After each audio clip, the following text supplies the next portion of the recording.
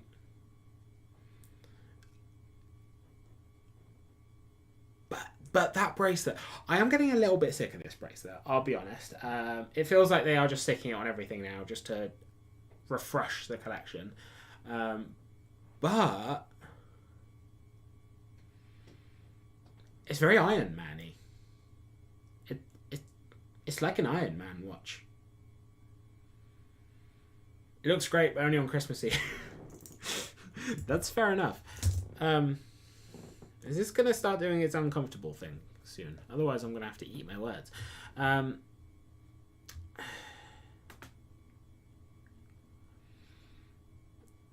Yeah, so obviously this and many others have been inspired by the Seamaster Diver 300 meter 007 edition. Another defining element is the small wave pattern. This doesn't have the wave pattern, unfortunately. That's fair, Bryn. I think one thing I do like about the mesh is it's very easy to adjust. That's a very superficial reason, obviously. Well, it's not really superficial, it's a practical reason. What am I on about? But I'm just getting a bit... The novelty of the mesh has worn off. I think a watch that costs this much, I would prefer something fitted. I simply would. Yeah.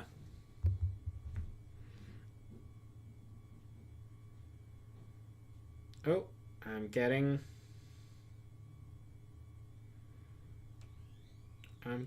messages from people. I don't know what I'm singing.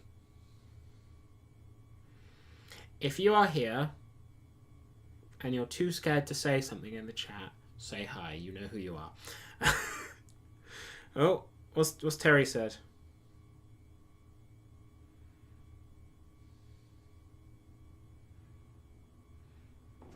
Do you find that watch enthusiasm is fascinating in that people are really interested in products that are realistically out of reach? Parallel would be the car world and supercars. Absolutely. I do find it interesting, but I feel like people will obviously people will often criticize I think the 10-carat shark mesh coat costs about almost as much as the watch head. Yeah, probably. That's insane. But Mitch, to get back to your question, I think it's the Top Gear thing, isn't it? People will watch Top Gear or Grand Tour or something, long may they rest in peace, all day and night about cars that will cost as much as their house or more. Cars that realistically they will never be able to drive. And then you compare it with fifth gear. Hey, Greggy! Greg's here. But I will get to you in a minute, Greg. Need to finish my thought. But then you will compare it with fifth gear, which is about attainable cars, and they actually give you practical buyer's advice. And well, look at the difference in ratings. I think, obviously, a YouTube channel like this, we do try and talk about a little bit of both, but I feel like videos about insane stuff, Floyd Mayweather's $18 million diamond encrusted Jacob & Co. or something, are always going to do better. There's always more fascination, like, especially since you can't walk down to your local goldsmiths or Brum Brum Down and look at something like that. You can't just walk into a Patek Philippe dealer and try stuff on unless you are the bravest guy ever. So there's always going to be a fascination with stuff that's out of reach. You're always going to Google mansions, and you're not going to, and you're not so much going to Google a 2-bed flat, are you? So yeah, it's definitely interesting, but I think it makes perfect sense. People are always interested in stuff that's out of reach. The grass is always greener. Hi, Greg. Finally, how's it crack-a-lacking, Gregory, my boy? That's a reference. D-Generation X69. How's it going? Oh. How's it crack-a-lacking? Terry is sending me a thumbnail for our next video. Who wants... The Harbinger is insane. To be fair, it looks insane and I would love to review it. So guys, I want to know your thoughts on the title of our next video. I want to tease it slightly. Just give it a little tease. Just give it a little bit of spice, you know. So the title of our next video, and I've touched on it actually a little bit in this live stream so far, is the you know what? I'm not talking about that.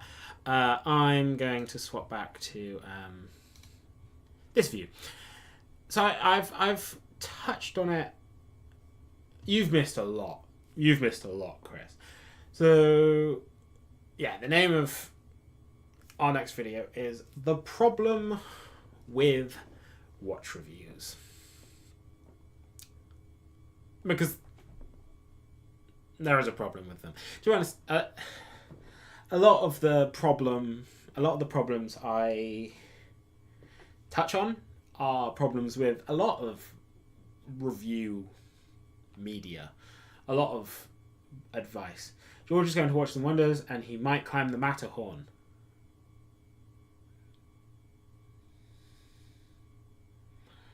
I'm also going to Time to Watch. To be honest, I'm going to watch some wonders not as media or anything. I don't have enough clout to get in as a member of the press. I'm not Nico Leonard.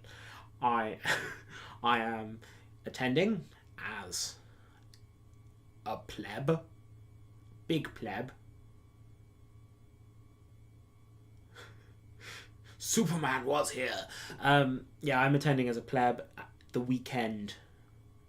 end weekend of Watch Some Wonders. I'm going to Watch Some Wonders on the Saturday, and I'm going to Time to Watches, is that what it's called? Time to Watches on the Sunday. So I'm doing both, and it's going to be great. And I'm going to British Watchmakers Day on the 8th, and I'm so excited. George wants a gimlet, and Terry wants a gimlet. Should we both get gimlets? Sorry, I feel like I behave like the most ADHD person in the world, but I'm not. I'm just autistic. Undiagnosed. But I feel like we're all quite autistic in this hobby. It's a very tismy hobby. There is no earthly way where I'm not autistic, or on the spectrum, big time. What's people saying? Bye, Greg. Be back soon. Love you. Anyway, yeah, so our next video. Keep getting distracted. Who would have guessed? So I gotta show you the gimlet now. So we did do a video on the gimlet. We touched on it in a video. Where is it?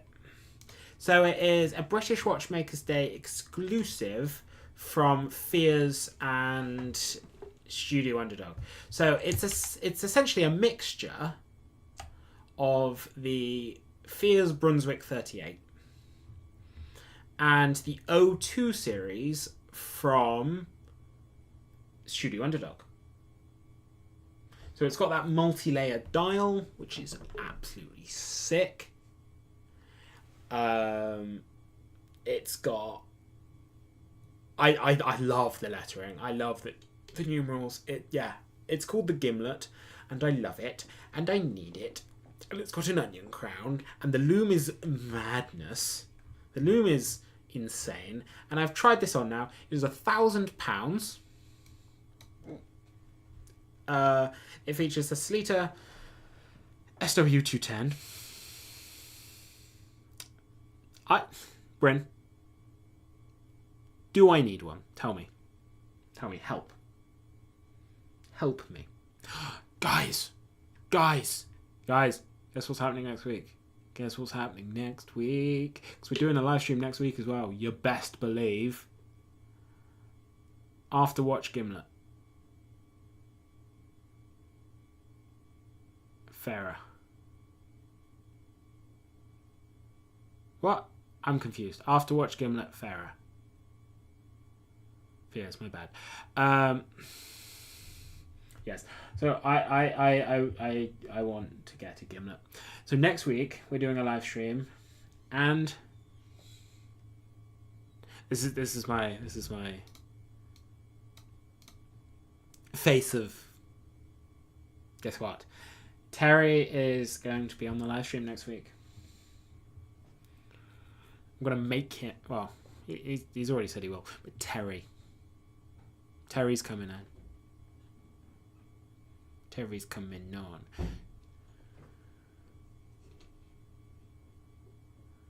Terry's coming on. Oh, that's gonna be so good. I can prove once and for all that Terry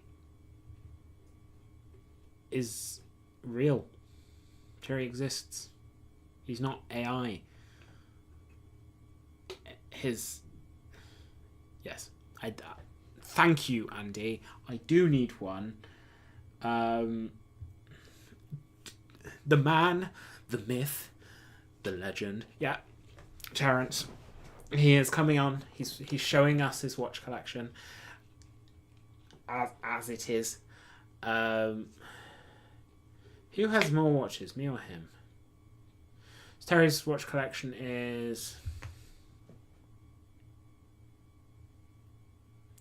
that one. Terry is real. I've said this. You never believed me, did you? You never believed me.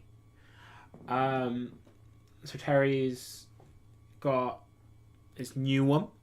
He's got another one, which is very neon. He's got another one from his new brand. So that's 3. He's got one from Hamilton. Terry's got 5 watches. He's doing quite well. I've got 7. I'm cooler, obviously. We won't believe you until next week. Well, it'll be good. It'll be good for me to prove that Terry exists. Terrence is a real guy. Was he a watch nerd before he knew you? No.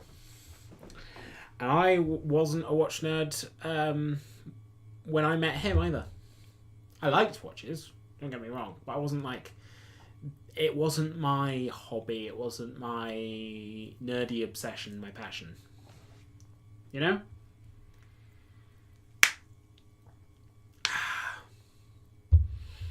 Just wasn't.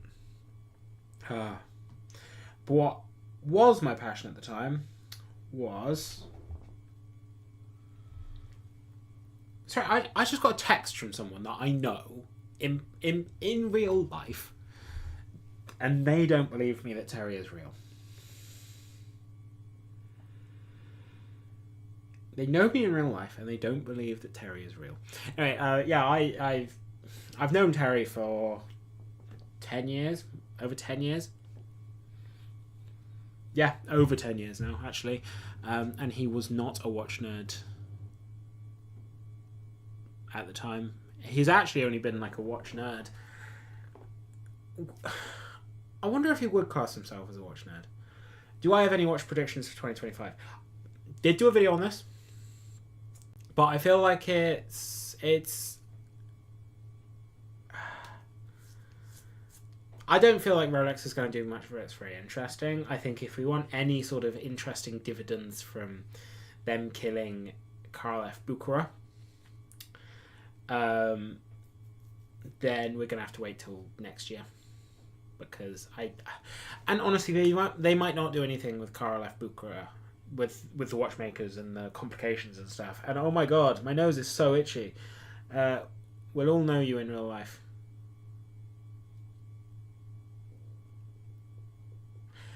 How did you meet each other?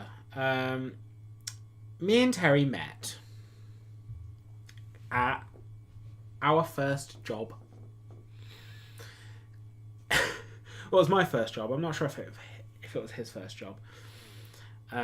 Yeah, we were both... Sorry, my nose is so itchy. I itch my nose so much. I think it's because, like, I've got hair in there or something, or it's because of my nose ring or something. Sort of doesn't irritate it, it's just itchy. It makes it look like I do cocaine, because I'm constantly doing that. Don't do cocaine. I don't do cocaine. Kids don't do cocaine. There's no kids in here. What am I on about? But cocaine is bad for you. God, I actually behave like I'm on crack.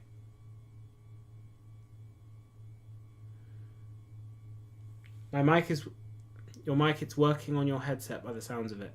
What do you mean? I don't know what you mean.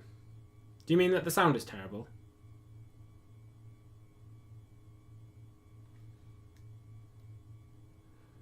To be honest, the sound probably is terrible. This mic is so old. It's a Blue Yeti, but a titanium egg would be sick. I would love to see them do some more with the 1908 line, and I keep harking on about that, but I miss some of the interesting Cellinis. And no one cares about the 1908. Very few people have seen the 1908, but I like it. I think the 1908 is great. But God knows what they're going to do. I think Rolex should have a third brand under their umbrella. To be honest, it's not a headset. It's a pair of headphones.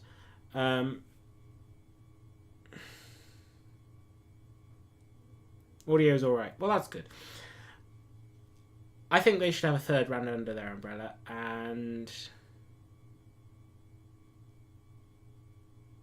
But, Bryn, this is why I'm getting ahead of the... This is why I'm getting ahead of the rumours.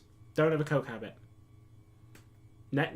Never snorted coke in my life, genuinely. You could ask my friends and stuff. They would probably tell you I have, because they hate me and think it would be funny to tell you. And that's... But I haven't. But I feel like Rolex could do with like a brand like called H. Wilsdorf or something. I think that would be quite cool. I feel like Hans Wilsdorf would hate that. But, you know, I think that would be quite cool. Or is this a terrible idea? Is this a terrible idea? I'd love to see a... I don't know, I feel like we might get an all gold Datejust again. First time in forever. Rolex is always hard to predict. They move at such a glacial pace. Honestly. I mean, the Datejust has hardly changed in...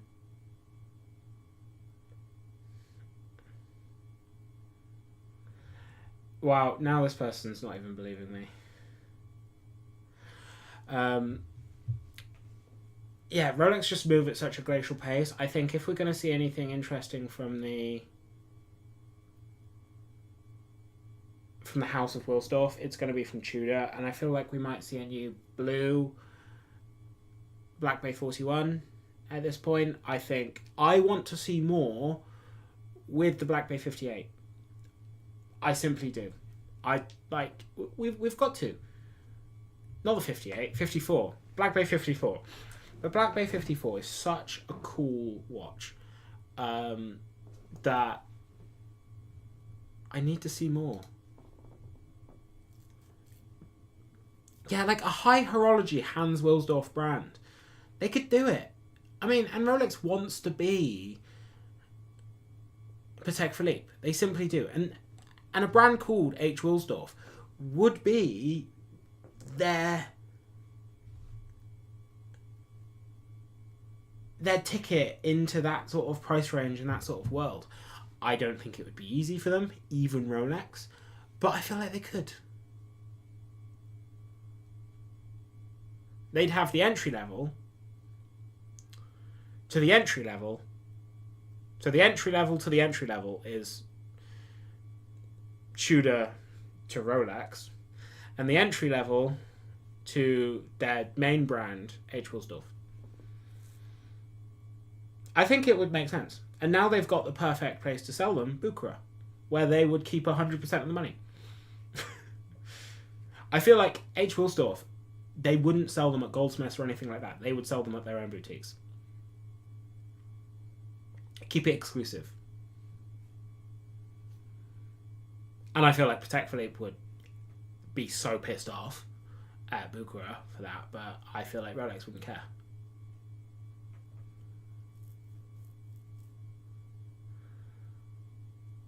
Do I think any of this is going to happen? No one commented that, but I'm gonna pose and answer the question. No, I don't think it will happen, but it's an interesting scenario. Rolex kills Karl F. Bucherer. The brand, they might surprise us, yeah. But imagine if Rolex killed Karl F. Bucherer so that they could resurrect it as H. Wilsdorf or something similar, so that they could compete directly with Patek Philippe. 4D chess. Yo. I hope you know I'm being ironic. I don't actually want to behave like this. My mind forces me. I make myself cringe. I do hope you realise that.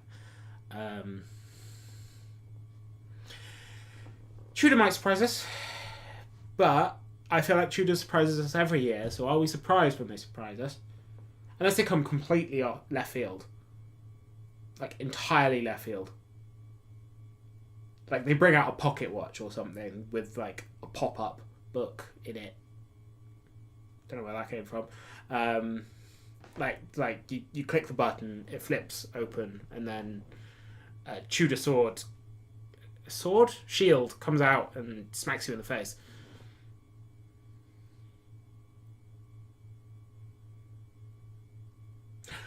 Right. Back to the Hans Wilsdorf thing. I am just chatting bullshit now. But imagine if Tudor was the shield that protects the crown, and Hans Wilsdorf was the jewel in the crown. So, like, their logo was something similar to that. It would make them sound like a curry house, of course. Would Rolex get John Wick to start wearing Hans Wilsdorf?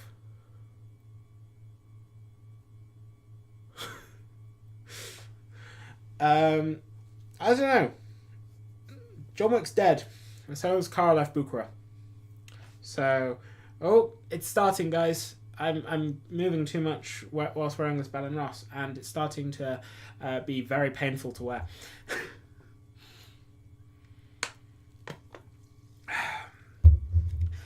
I feel like everyone is in this live stream just judging me because I behave like a meth addict. I promise I'm not. I've only ever smoked weed. I know. I'm a bad boy. And I haven't even done that in bloody ages. And I've got no reason to lie to you. You are my internet friends.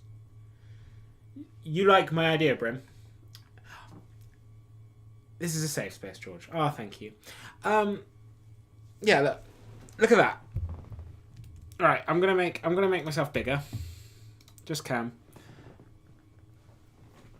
you see those marks from this Bell & Ross? That is a deep, big mark. Nothing else on my wrist, so it's not too tight or anything. It just digs in right there. Where's my Christopher Ward 12? Oh. Here. It's here. And I love it. Here's my 12. My 12 Ti. I was going to say 12X, but that's a different watch. A much more expensive watch. But again, and I want to... what's the word? Disclose this. This was gifted to me by Christopher Ward, so... we're all your friends, George, whether you like it or not. That actually makes me so happy, Bryn. Thank you so much, you wonderful man. Don't tell anyone I've smoked the ganja.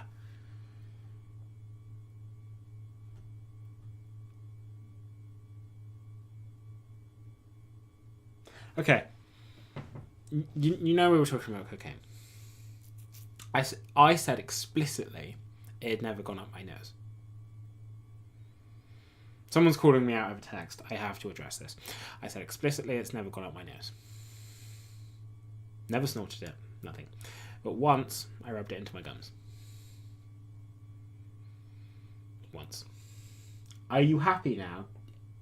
Text message person. You poo head. How comfortable is it? What, the Bell & Ross? Or the 12? Bell & Ross, more than half an hour of wear, it's excruciating. I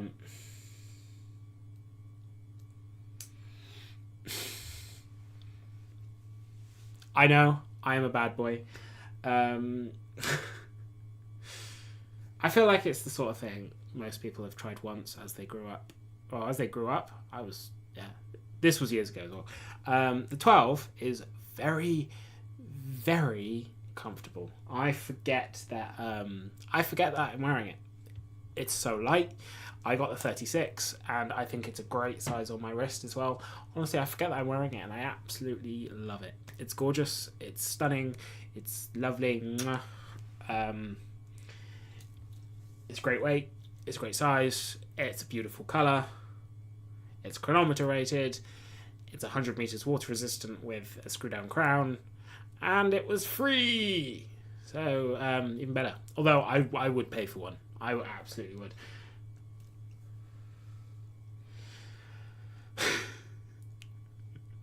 The text messages I'm receiving right now are hilarious. So the person that is on my phone is my PR person. And they are... breakfast time. Well, Mitch, Edgy, hope you have a lovely, lovely breakfast. And yes, enjoy. I'm going to get rid of the events list. There's nothing happening on the events list. There's no super chats or new subscribers or anything like that, so it doesn't matter. Anyway, yeah, this person on my text is myself, is essentially my PR person. But yeah, ciao muchacho. Ooh, 14 viewers. That's quite cool. Anyway, some more watch news. Yeah, so they just continued the 5712, so there's numerous dead steel Patek Philippe models. I want a 12, but I also want so many others. I don't think I can prioritize it. What's the top of your list, Bryn, my boy? Yeah, so Patek Philippe just hates making attainable models. That's not news.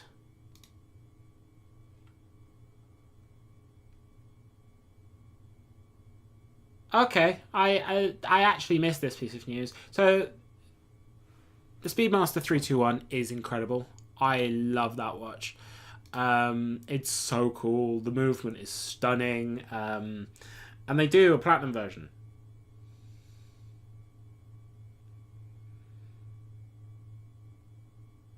A Breguet Type 20? Or XX, however you want to say it. Man has taste. Are you going to get new or pre-owned? I know what I'd do for a Breguet. But what you planning, Bryn? What are you planning? The new Oris Diver 65. Right, let's go. Anyway, that Speedmaster is over 100,000, but it's gorgeous and I want one. It'll never happen. I don't even have my own place to live. I live with my parents because I'm sad.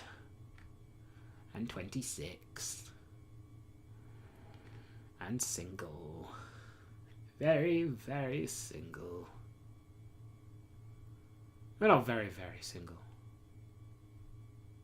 99% single.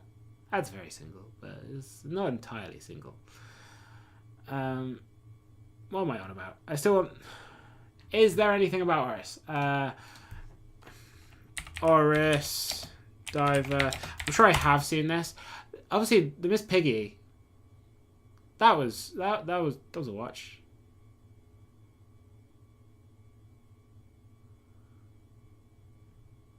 Is this the one you're on about, Chris? The new the refresh?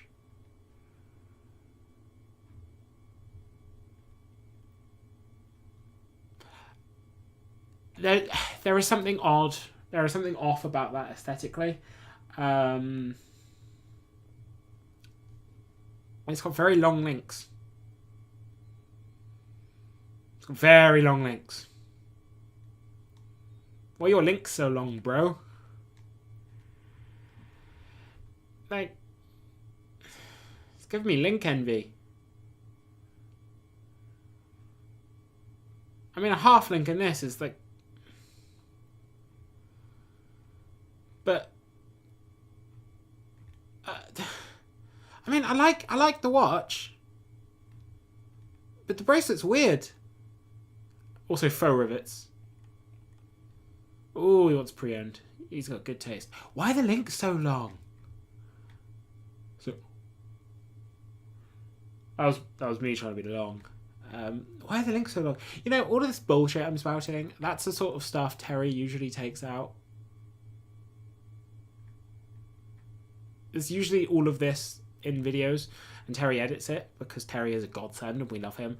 But Terry's not here to save you anymore, boyo. Seiko Transatlantic is a sweet watch. Oh, I'm not even showing you. Look how long these links are. Look how long these links are. I forgot you couldn't even see. I'm the best live streamer in the world.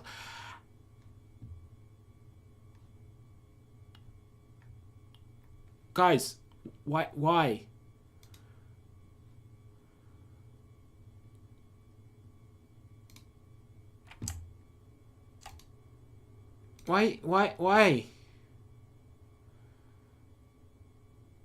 What is Terry up to tonight? I don't know. I think he's making a thumbnail.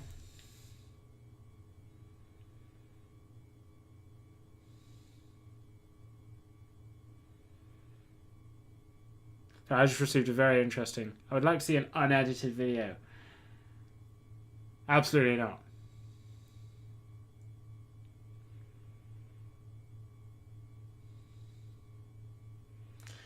Terry is making the thumbnail, and he's sending me example pics of the thumbnail for Monday, for Monday's video.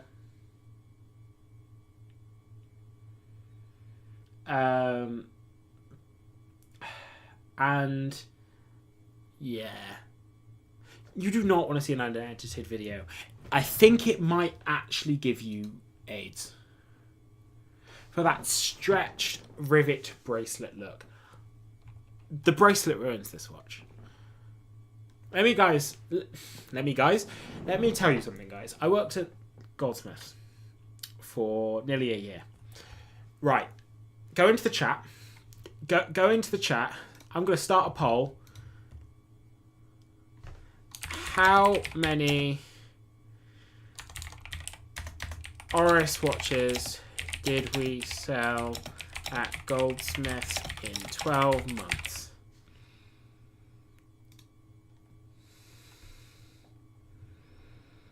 And I'm gonna do options. 100 plus. I'm gonna do 50 plus, 10 plus, less than 10. Can't be asked to use a less than no-go.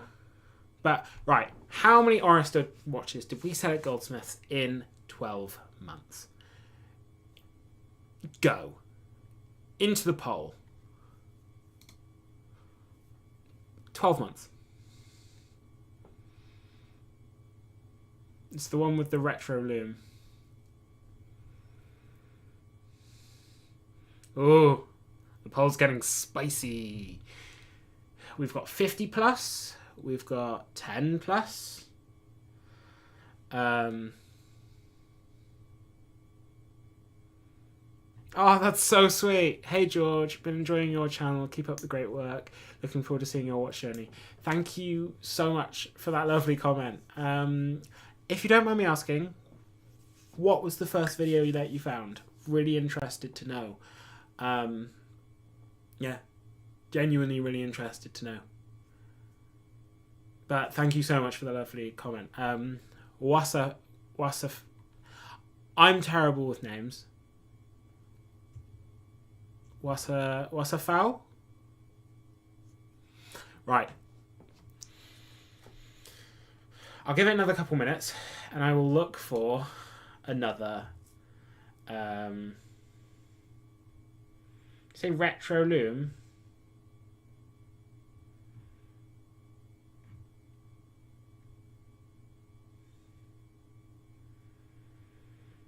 Which one is it? What size did you say it was? Let me scroll up the chat. Let me scroll.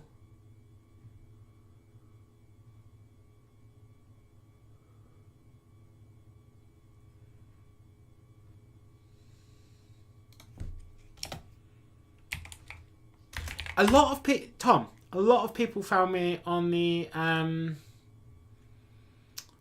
Trump video because that video got 1 million views. No, it didn't. It got 38,000. Is this the one, Chris? I hadn't seen this. I quite like that, and it's got still got the long links. Still got the long links. I prefer the dial though. It's quirky. It reminds me of the Jetsons or something like that. Which is probably a terrible reference, but it just looks. It's got some quirk. It's quirky. Oris make nice watches. But there's nothing I wouldn't get from another brand. Honestly, agreed. Right, I'm going to end the poll. Guys, we've got, I think, probably one vote for 12. Well, what? One vote for 50 plus watches in 12 months. 4 votes for 10 plus watches. SpongeBob numbers. That's a perfect way of putting it. And we've got 3 votes for less than 10 watches. Now, I'm going to end the poll.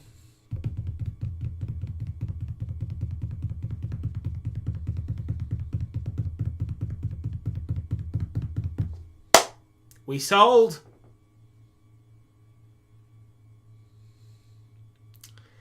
0.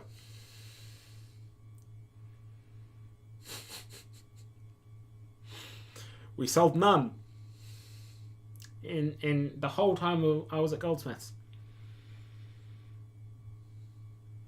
0. Zip. Zilch. Nada. And Bryn, thank you very much for being one of our early adopters. I love you forever for it. Yes, we sold 0 at Goldsmiths the whole time I was there. Bremont. How many Bremonts did we sell whilst I was there? Yeah, Oris is a lot more exclusive than Rolex. Bremont. We sold 1 the whole time I was there, or at least when I was present. We sold 1, and it was sold by me. And that was the... let me have a look. Bremont. Let's have a look at Bremont's website. Can't wait to see Bremont at Watches and Wonders. He lied. I can't even remember. It's the one that tied to the F1 team. Which one was it? Apparently it's your last chance to buy, guys. Go buy now. So the watches get so much nicer the lower down you go.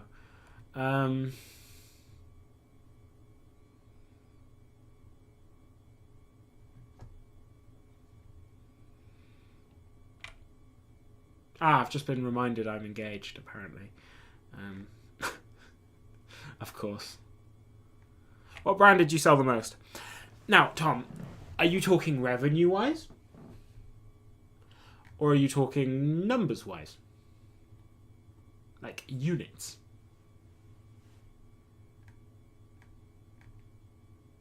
Revenue or units? I can answer both, but I'm curious. It was that F1 team. I'm not actually engaged. Can I just put that out there? I'm not actually engaged. I've done that before. Didn't work out. Gonna die alone. Oh, Dr. Bob.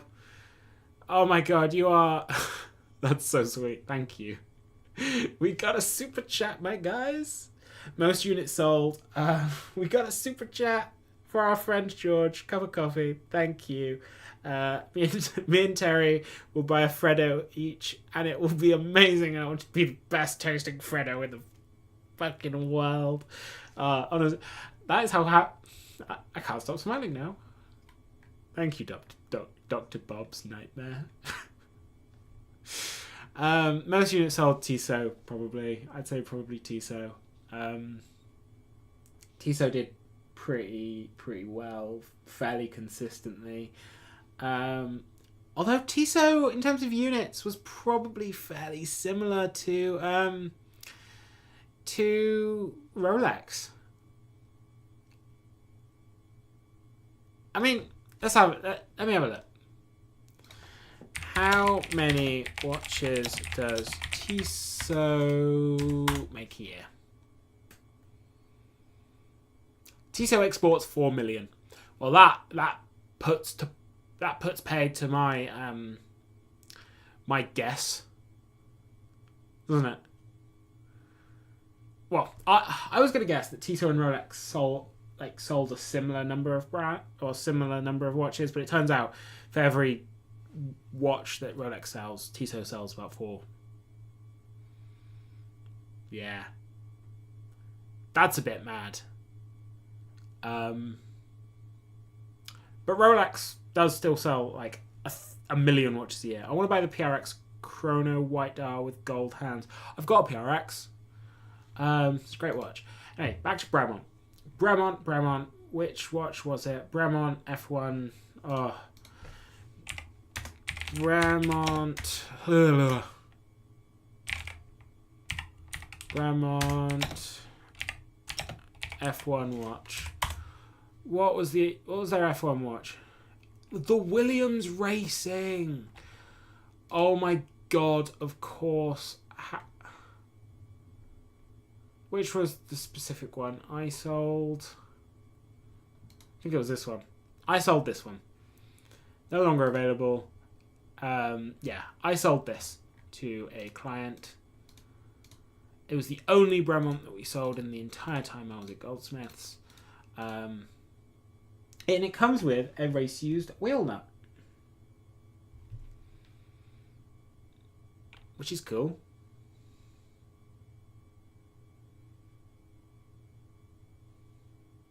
Sorry, I'm just replying to someone.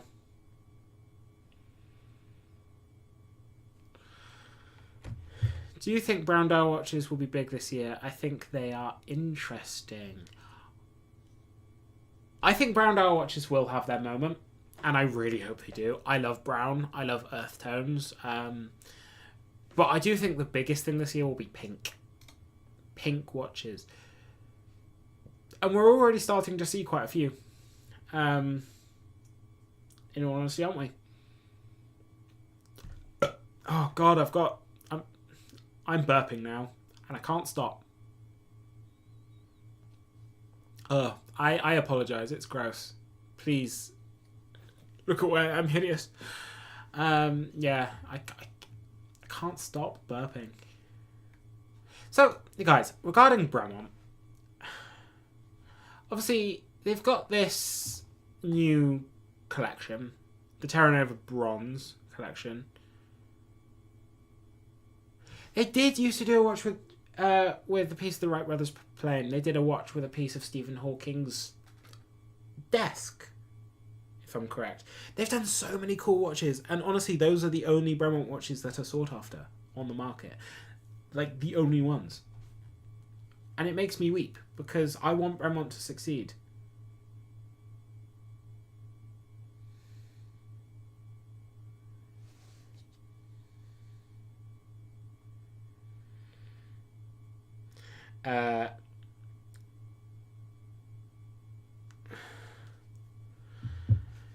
Don't worry, I knew what you were saying, Bryn. Time and Talk. Top Gun Live IWC. That's mad. That's so cool. How was it? What aircraft did you see? I'm guessing you saw aircraft. It was a Top Gun event. Look at this watch I'm reviewing. It's not my favourite. We'll just keep it at that until the review. I'm gonna like Dr. Bob. Dr. Bob. Yeah, Dr. Bob, we love you. From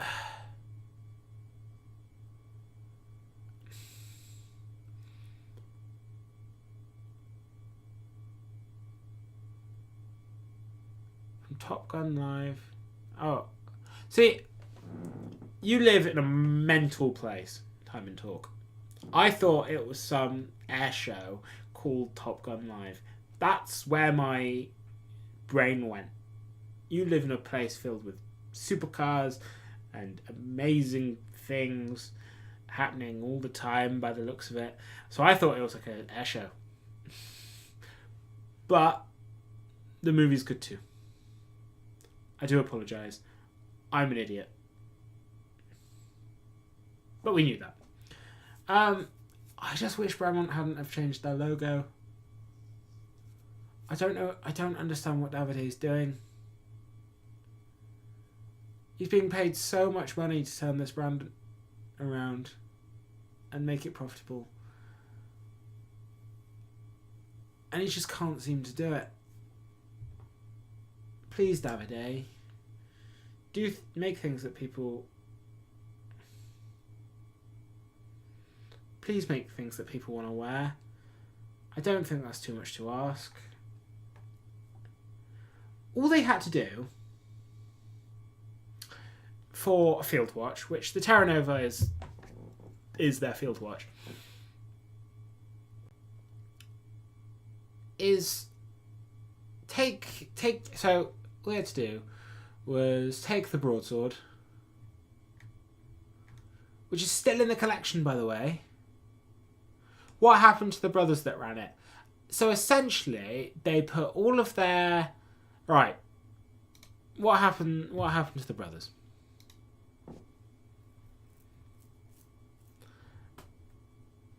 So, Nick and Giles English put all of their eggs into the basket of the wing, invested all their money into the wing,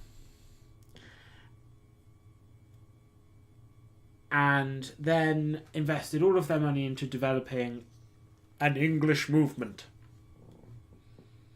Yeah. An English movement. And they claimed it was a British in-house movement, and it was called the Supernova. Well, one of the watches that went in was called the Supernova.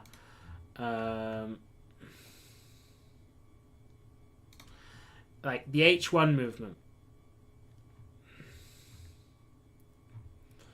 and they made so much fuss about this watch. The ENG 375. Turns out it was just a licensed, modified Swiss, like bog standard Swiss movement. And they got found out pretty quick, and it really damaged their brand. Yeah.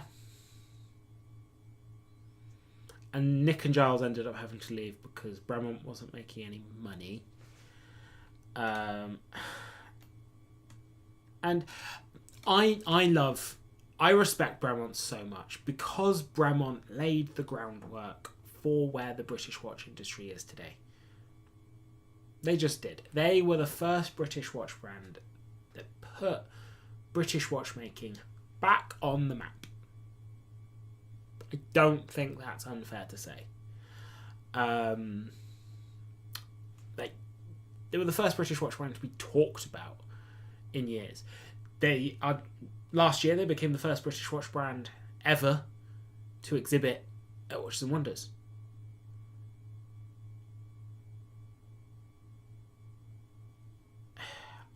I don't think it's confirmed that's the reason they left, but I would not be surprised because it was a pretty large controversy that did damage the brand. Andy, I'd get a Martin Baker. The Martin Baker is amazing, and this is a lid for a bottle. And the Martin Baker is so cool. But yeah, I just think Nick and Giles buggered it up. If I'm being honest, they made claims that just about the movement that just weren't factual, or were a heavy extrapolation of the truth. I mean, yeah, you can say that 50% of the watch was manufactured in Britain, but there's a reason they don't make it anymore. It's because it was £8,500 and no one bought it. So even if the claims weren't bullshit, what matters was the sales. Nobody bought it. It was £8,500 for this watch, for the H1 Generation Supernova. It was supposed to be their big thing. But you know what the other issue is? What does it look like? Not only is the movement a lie and entirely ripped off, it's a rip-off of a Royal Oak. The original Solo. Ooh. I'll tell you what. I'd get this.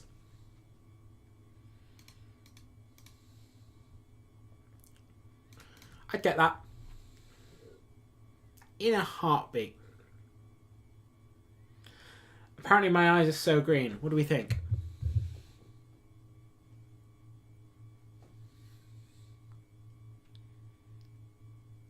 How's that? Can you see them now on my end screen? Yeah, I would get the Alt 1C in a heartbeat. I think it's really, really, really cool. Yeah.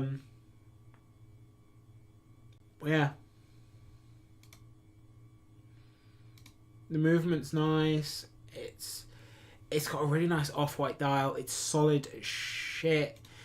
The triptych case is here in full force. I just think it's nice, guys. For me, this is the Bremont I'm most likely to buy.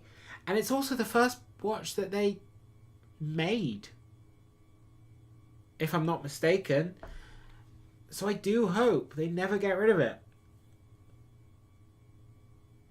If they get rid of it, if Bremont ever gets rid of the Alt 1C, I think that is them done. Honestly. The Alt 1C and the Martin Baker, they're two best watches. I do like their military collection, but There's something about the Terra Nova and the Supermarine I just don't like. I feel like the Terra Nova and the Supermarine were both designed by committee. And someone on that committee for this... What would you like to see? So there's the Alt 1C. Okay, here's the new Supermarine. Well, that's the Supermarine GMT. Let's get a bog standard Supermarine. To be fair, I don't think this bicolour one is awful.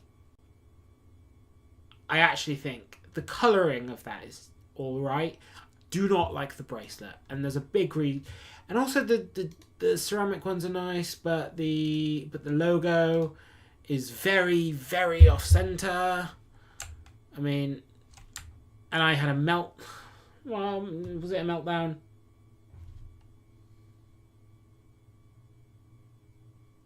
Oh yeah, I'm not even showing the screen. I'm an idiot. I keep doing that. I do apologise. I'm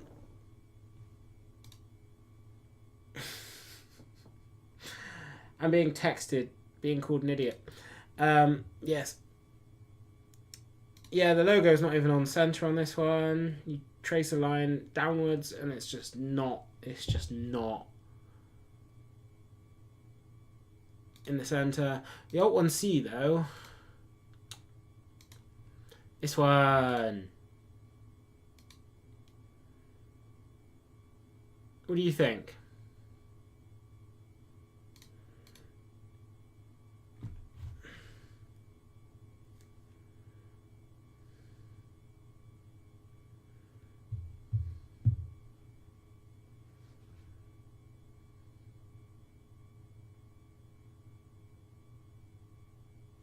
Yeah, I think Christopher Ward have proved time and time again it's possible. I mean, I'm wearing a 12. The 12 obviously has similarities to other integrated bracelet sports watches, but it's its own thing.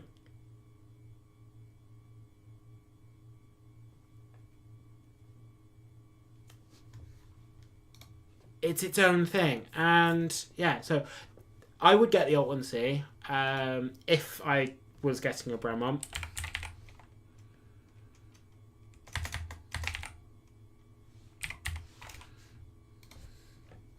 And here's the Supernova that I forgot to show you because I'm incredibly special needs. What does that look like? Don't know why they needed a power reserve on the dial. Honestly, don't know. I mean, it's not awful. It wears terribly. It wears giant. Obviously, they don't make it anymore because it cost $8,500 and nobody bought it. But it wears giant. The lugs are terrible shapes. I mean, you can see there. Like, what is that side profile? What is that? And it's got an AP bracelet. Yeah. Make it make sense.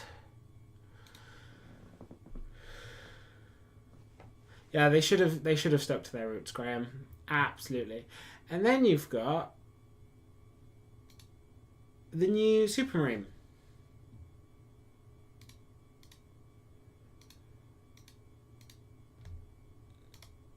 Please tell me what in the design by fucking committee this is.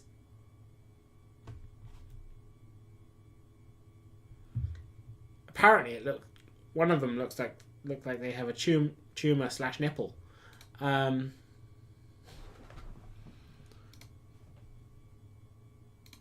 just can't get over the fact that somebody looked at this on a pen and paper and went, "Yeah, that's done."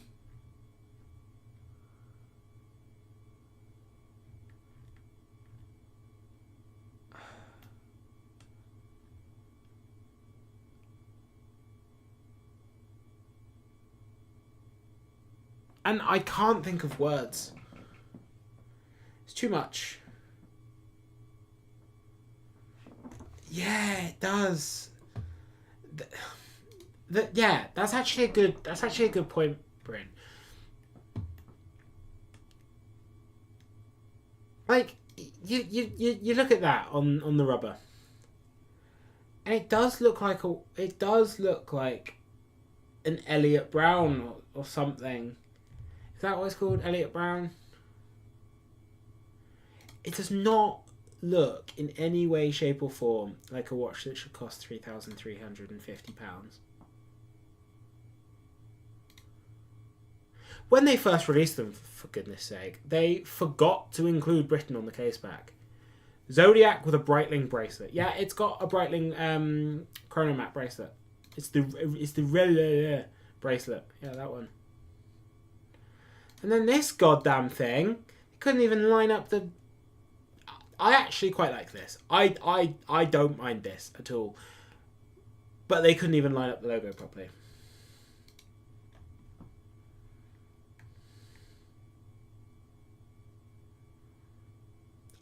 I do feel like they are improving moderately as the lines mature.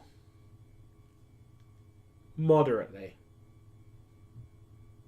Still wouldn't consider getting one, but I think they are getting better.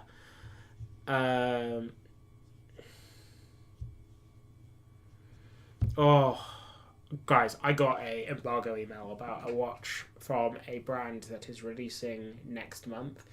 And it's so cool, and it's at such a cool price as well. I can't wait. I'm not going to say what country the brand is, or obviously who the brand... Oh, it's so cool. I can't wait for you guys to see it. I can't wait for you guys to see it. Oh. Oopsie. Right. What watch am I going to look at next? Yeah, these are another thing that really bothers me about these is they put London on the dial.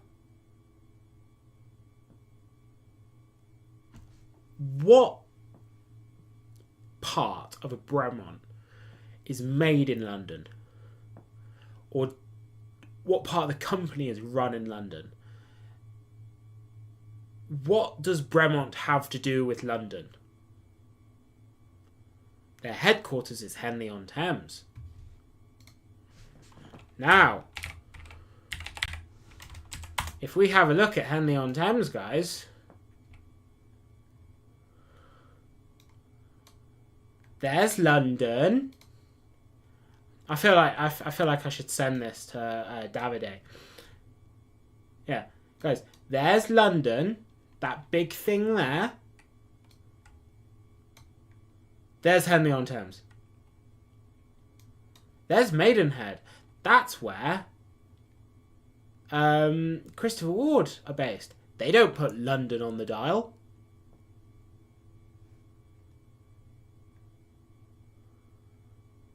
They resist the urge to put London on the dial. Why do Bremont put London on the dial when they are headquartered not in London? They are just about in the commuter belt. Barely in the commuter belt. They're in Henley.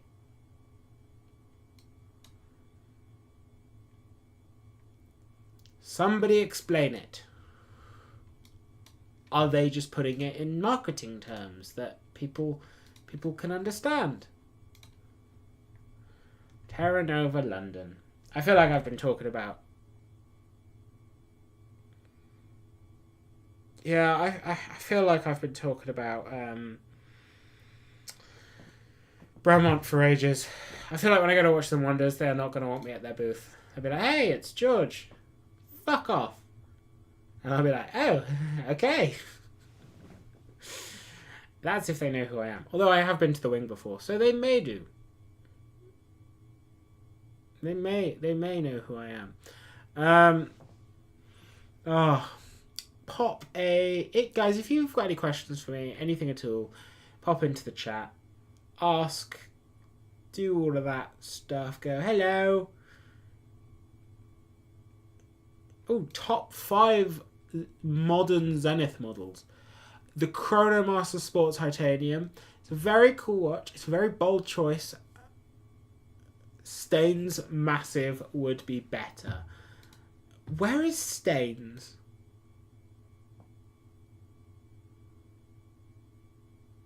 I was told about those scuzzy bits of Camden. Can you expand on that, George? Scuzzy bit? Right. Camden. News.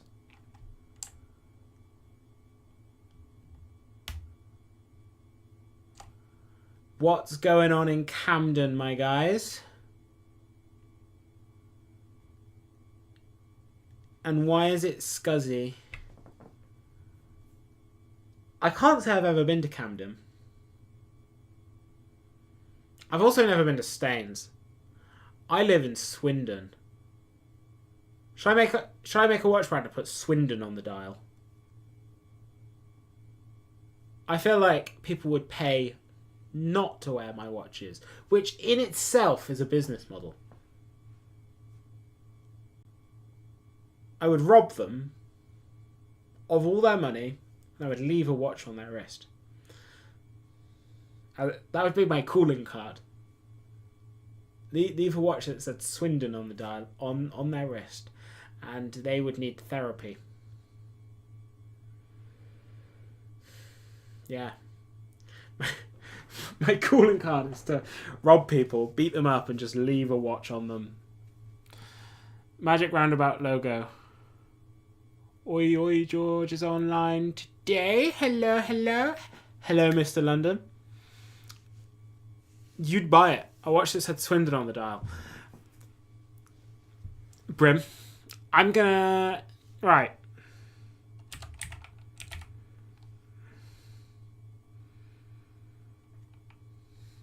Wow, that's very specific, Chris.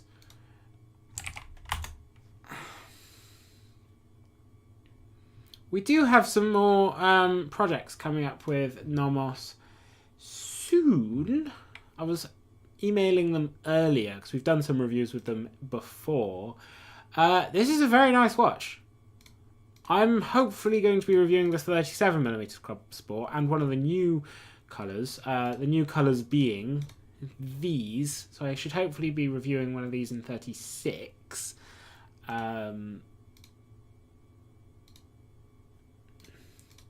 But this is really nice. It's a bit big for my taste, and it's especially a bit big because it will have lugs longer than the life of the remaining life of the sun. Yes, I know I'm judging distance versus time, but yes, I'm all for watches that have a bit of whimsy about them. Well, Bryn, this watch that I designed is going to have so much whimsy. It's going to whimsy you to death. I'm going to put a top hat on the dial as a shout out to my boy Isambard Kingdom Brunel. The rotorweight is going to be designed like the Magic Roundabout. It's going to be like...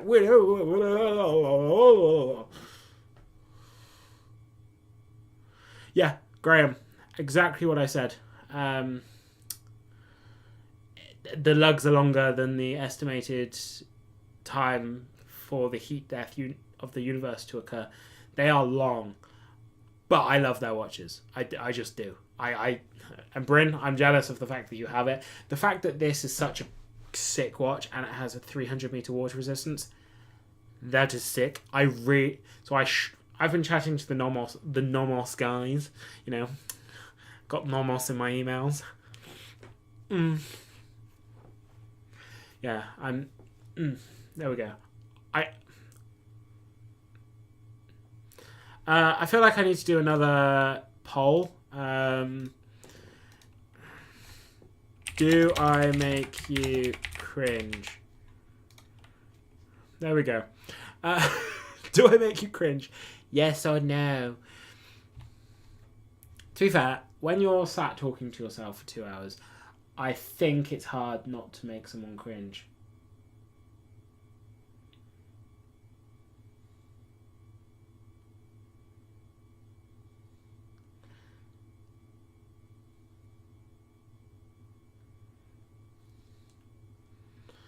I just feel like, no. Everyone voting? Oh, no, one person voted yes. That's cool. Guys, I thought it was cringier than this. I need to try harder.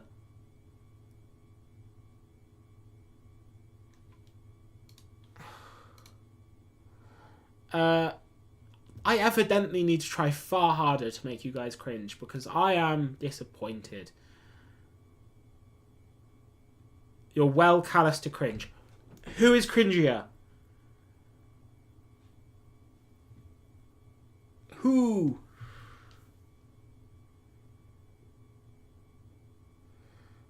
Apparently I make this person on text cringe in real life as well.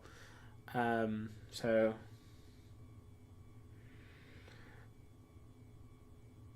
that works well. Winning.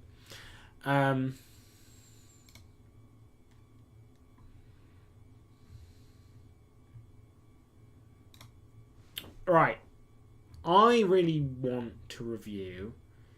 God, some of these colours are beautiful. Oh, excuse me.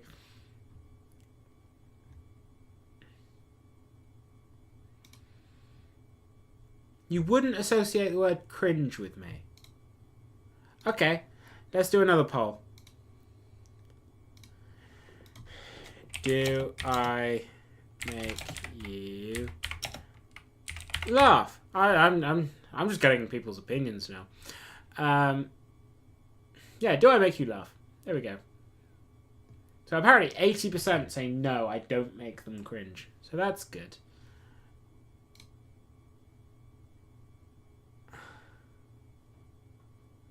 Yeah, I really want to review this Nomos.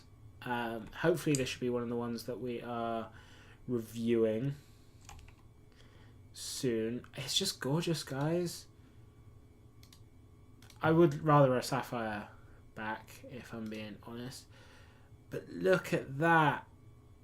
6 votes, 100% yes, I make you laugh. That evidently I should do stand up.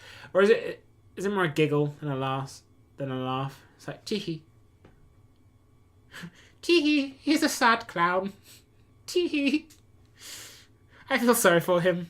Tee hee.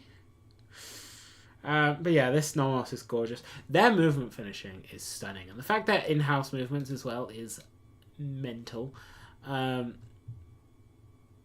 What is phone person saying?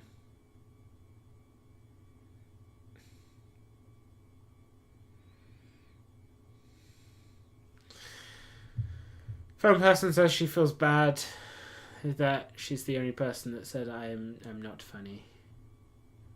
I do wish that they did like another size of the club sport that is in black. It's fine.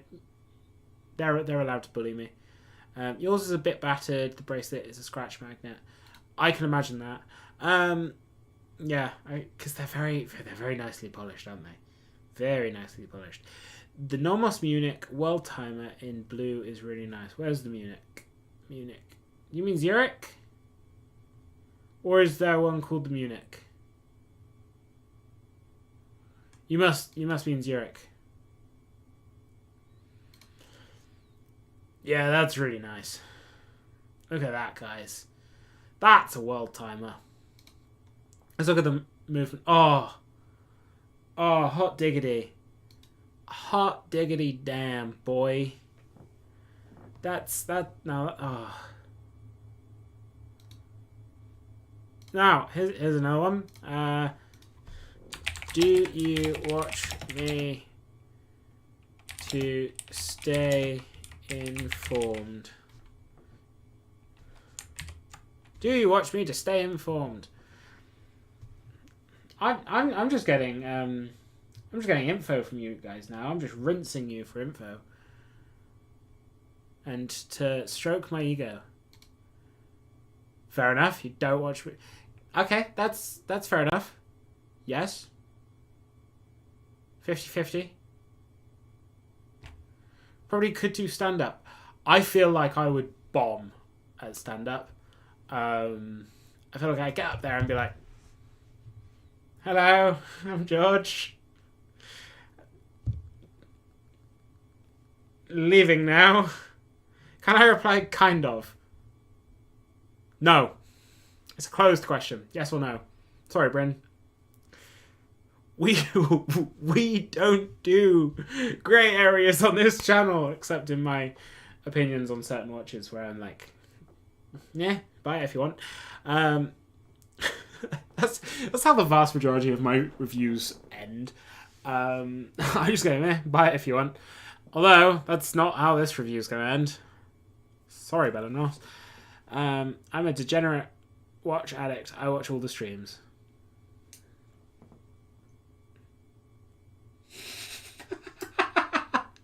Right, 6 votes. 2 people say they don't watch me to stay informed. Okay, yes, but no. Okay, so I'm guessing Bryn put no. So 4 people watch me to stay informed. 2 people don't watch me to stay informed. That's fair enough. Right.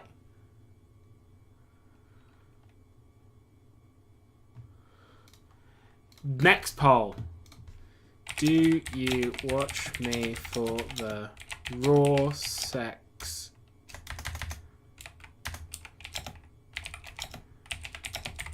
Do you watch me for the raw sex appeal?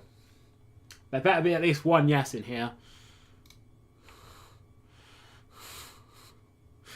Do you watch me for the raw sex appeal?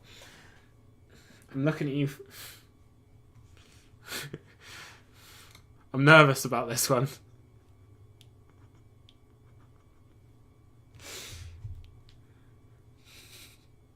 Oh, it's 50-50. Oh. Oh, yes. Yes.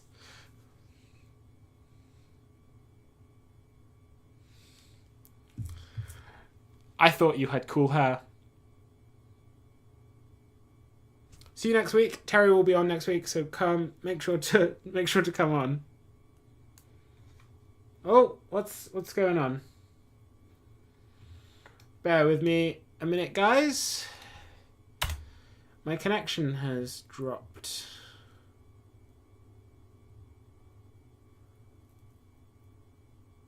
There we go.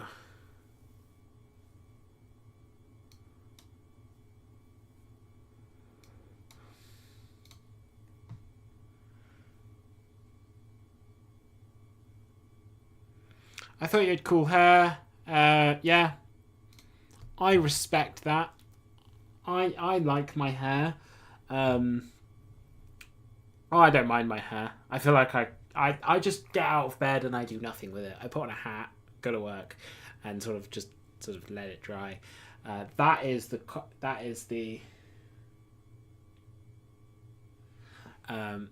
Yeah.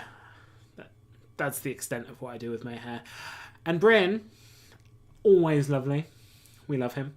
He said, I watch you because you are very personable and you don't come across as too content creator. I like that. Bryn, can you describe to me what too content creator is? I'm interested.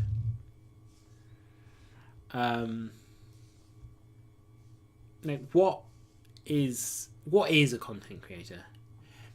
What is an influencer? What am I? What are you? We're just going to get metaphysical with it in here. But yeah, what is a content creator? And why am I not it? Or why am I not to it? I'm intrigued. I'm interested.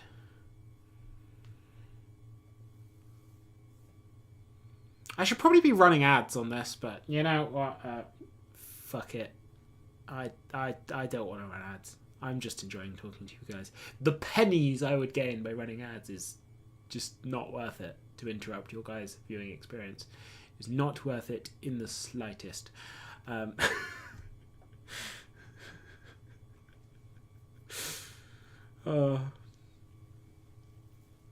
Yeah, so my raw sex appeal.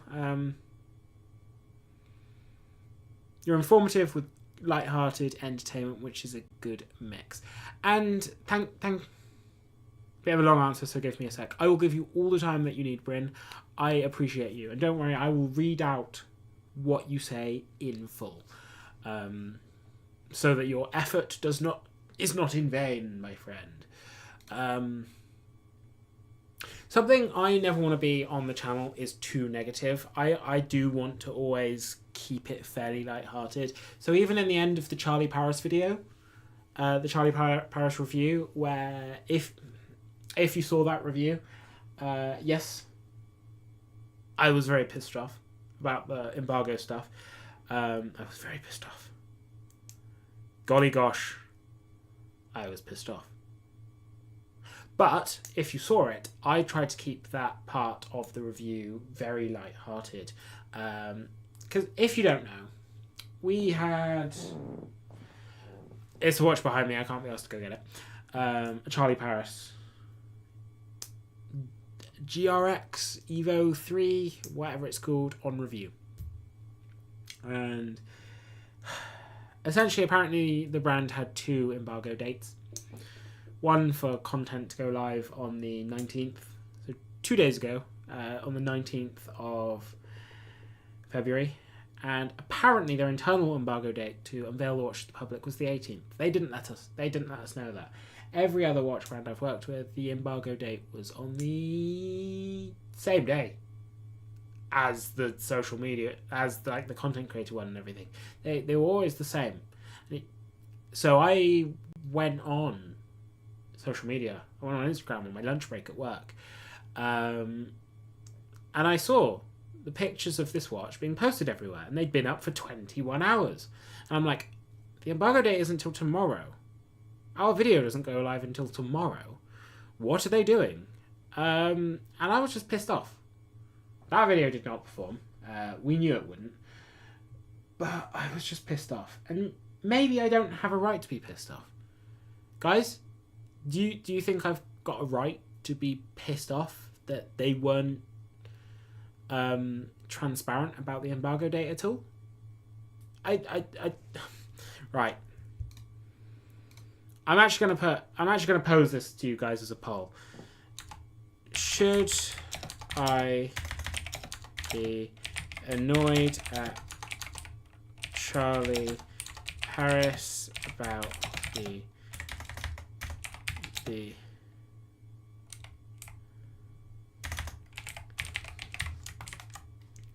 Should I be annoyed at Charlie Paris about the embargo? Start poll. Tanner, will you work with Charlie Paris again? The watch is a poor, in my opinion. I'm sure Terry would say no. I'm adamant Terry would say no, but I haven't decided.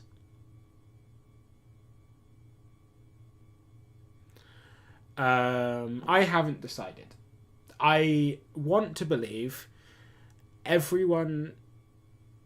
all brands should have a second chance. Or everyone should have a second chance, whether they're a brand or not. They should have a second chance.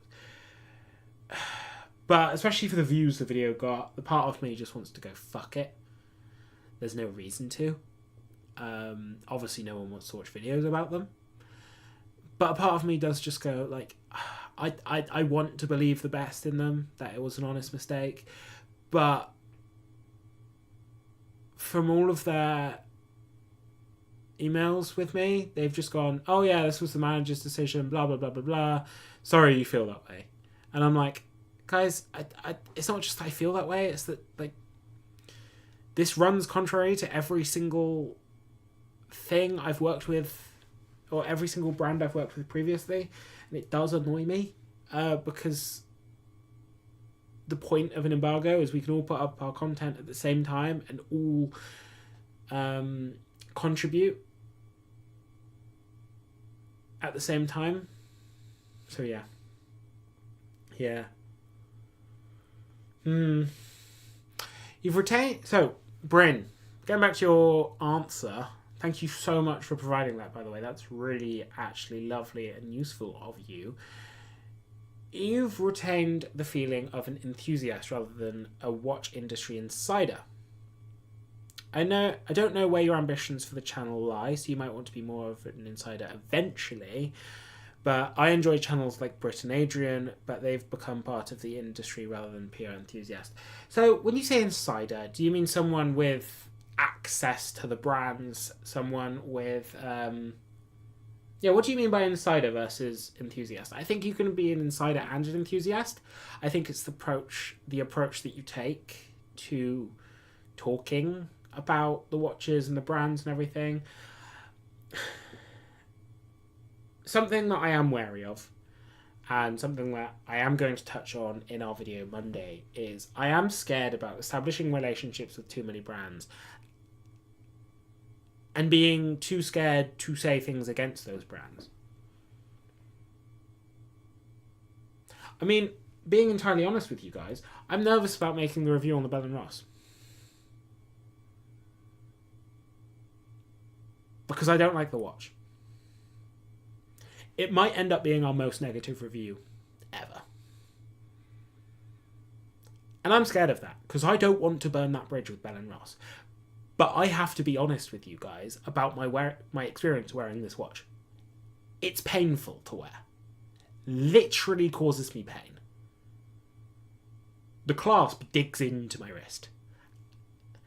And that's a big spoiler for the video. The clasp digs into my wrist in a big way. But I'm scared about making and uploading that video because I do not want to burn bridges with this brand. The guys at the brand are lovely. The guy at the brand I speak to, he's great. He's a lovely guy. I've spoken to him on the phone. He's a great guy. But the watch genuinely causes me pain to wear. That's one hell of a fucking design problem. A design flaw that I can't hide from you guys in good conscience. Simply can't. Wow, this has taken a turn. But yeah, I would like to turn this channel eventually into something that I can do less as a hobby. One of the round Bell & Rosses. There's round Bell & Rosses. Let's explore their website.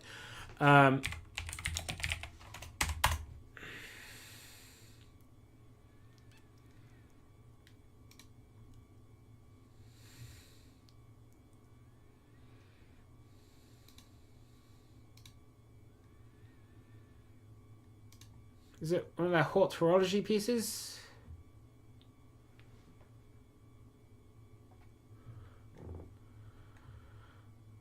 I don't actually think there's any round Bell & Rosses.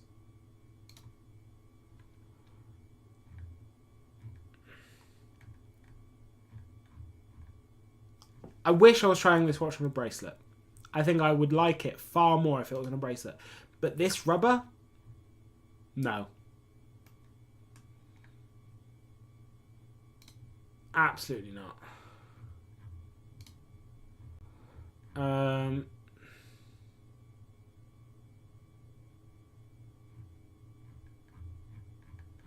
Well, I've now looked at every single watch on their website and there's nothing that's round.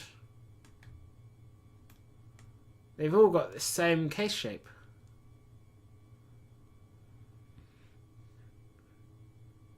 Anyway, back to your point, Bryn. I don't get what you mean by insider versus enthusiast. I feel like I could be an insider and an enthusiast. I mean,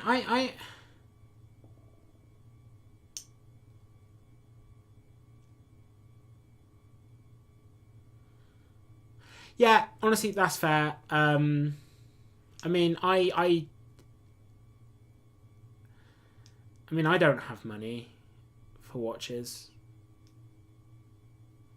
I barely have enough money to live, let alone buy watches.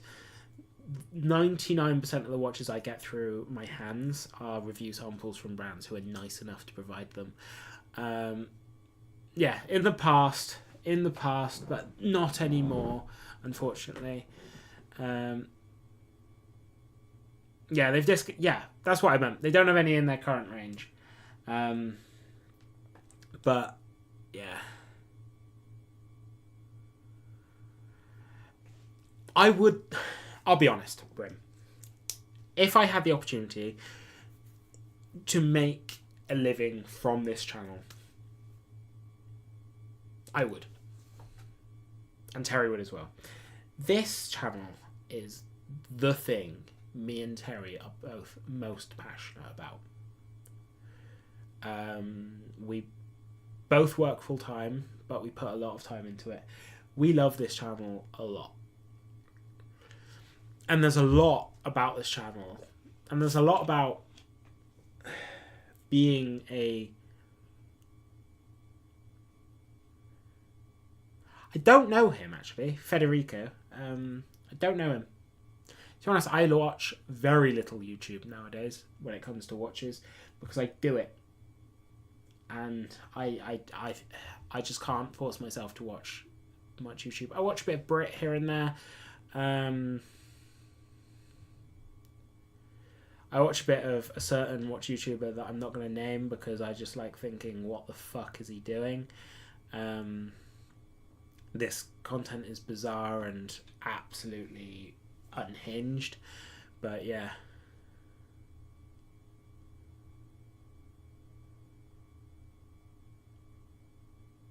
Terry is real and we're sticking to the story.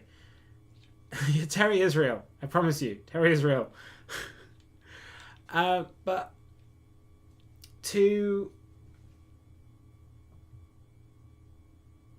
Anyway, in terms of... Nah, you can never watch too much. But yeah, I would definitely like to turn this channel into something full-time if I were to ever get the chance. It's not going to happen anytime soon with where we are, because Terry and I we make less than... We probably make about 130, 140 pounds a month from the channel. And then that splits between the two of us. And being entirely honest, we just...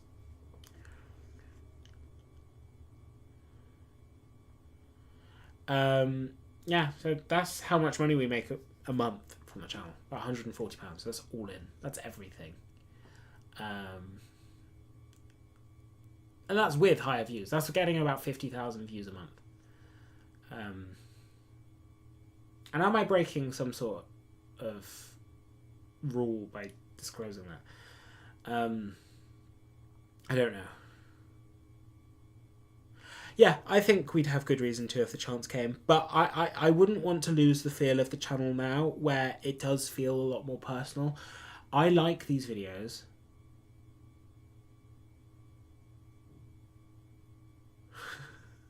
Dr. Bob, we all love you.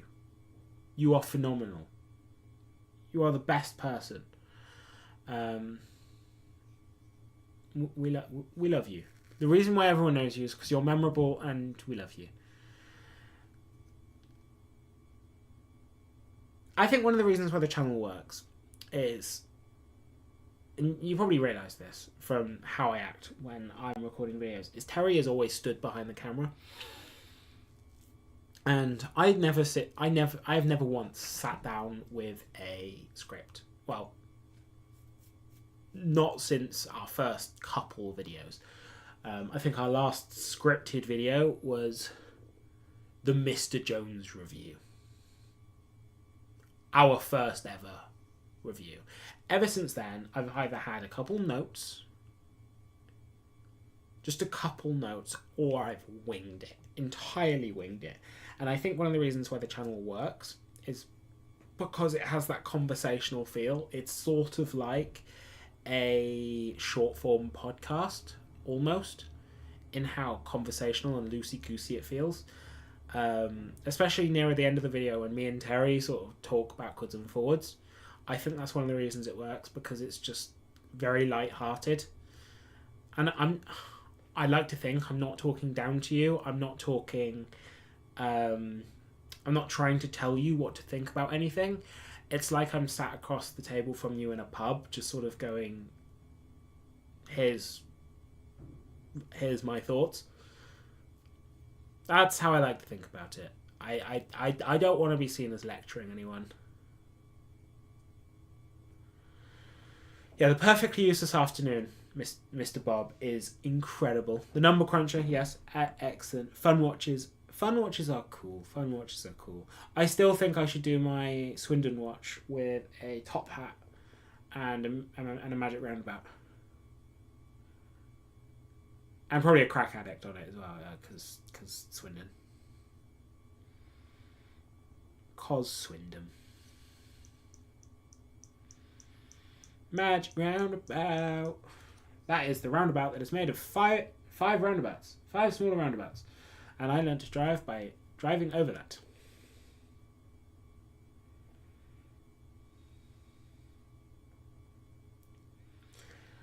Because I am a psychopath. And driving instructors in Swindon hate you.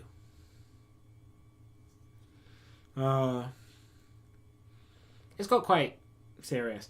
What do you guys feel like the videos, like the sort of tone is?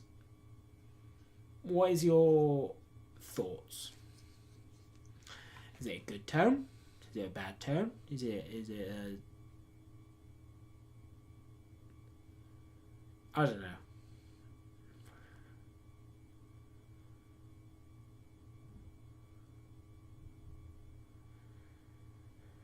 Maybe I've been watching videos for too long.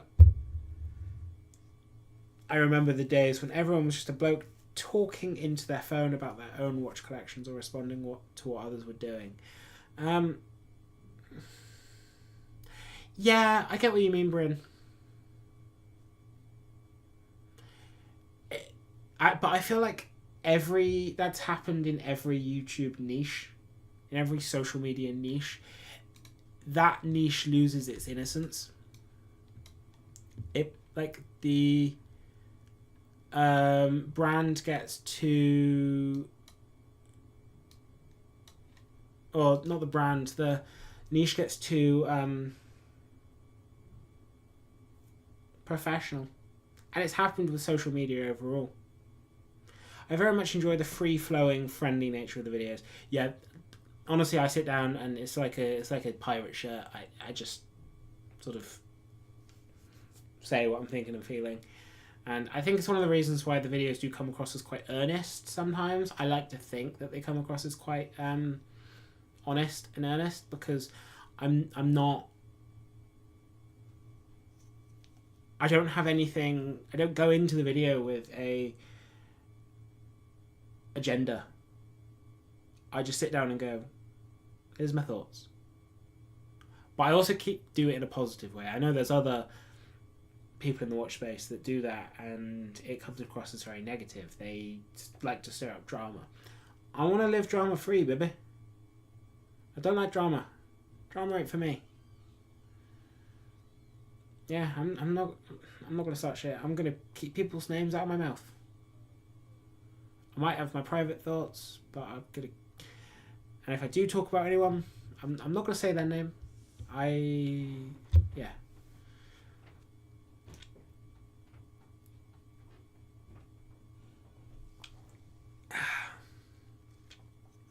And I'm sorry I'm drinking sparkling water. I know that angers some of you.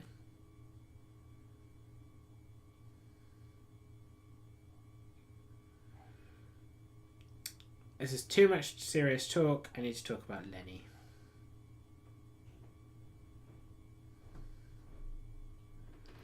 Do you guys know Lenny?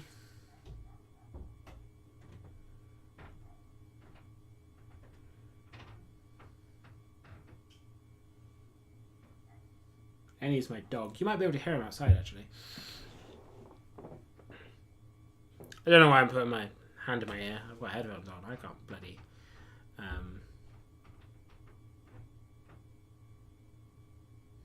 I can't bloody hear him with the headphones on. Absolutely, I agree. The community is a lot less toxic than it used to be as it's become more professional. I feel like when you've just got never drink water, fish procreate in it. No, Lenny is my dog. Lenny is my dog. I'm thinking of a way to get him up on camera. Without... Oh. Do I have a picture of Lenny? Lenny is... Yes, he has made appearances before. And he's also... So, Dogs on Time on Instagram did the painting that's behind me of him. Wearing a fierce. So the painting... Let me look. The painting that's behind me on every single video. That one. I'm tickling it. There we go. That painting is of Lenny. It's got my hat in it. It's got my shirt. And it's wearing my family's Fears Brunswick 40 Aurora. It's a cool watch.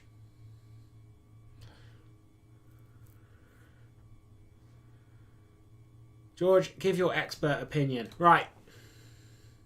You've seen the videos. I'm not an expert. It says it at the start of every single video.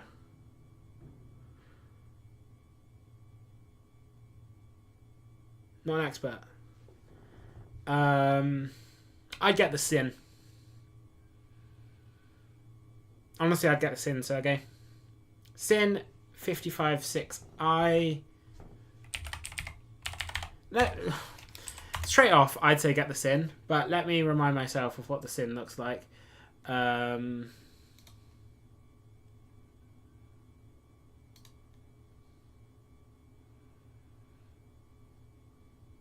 Absolutely. If it's any of these, get the Sin.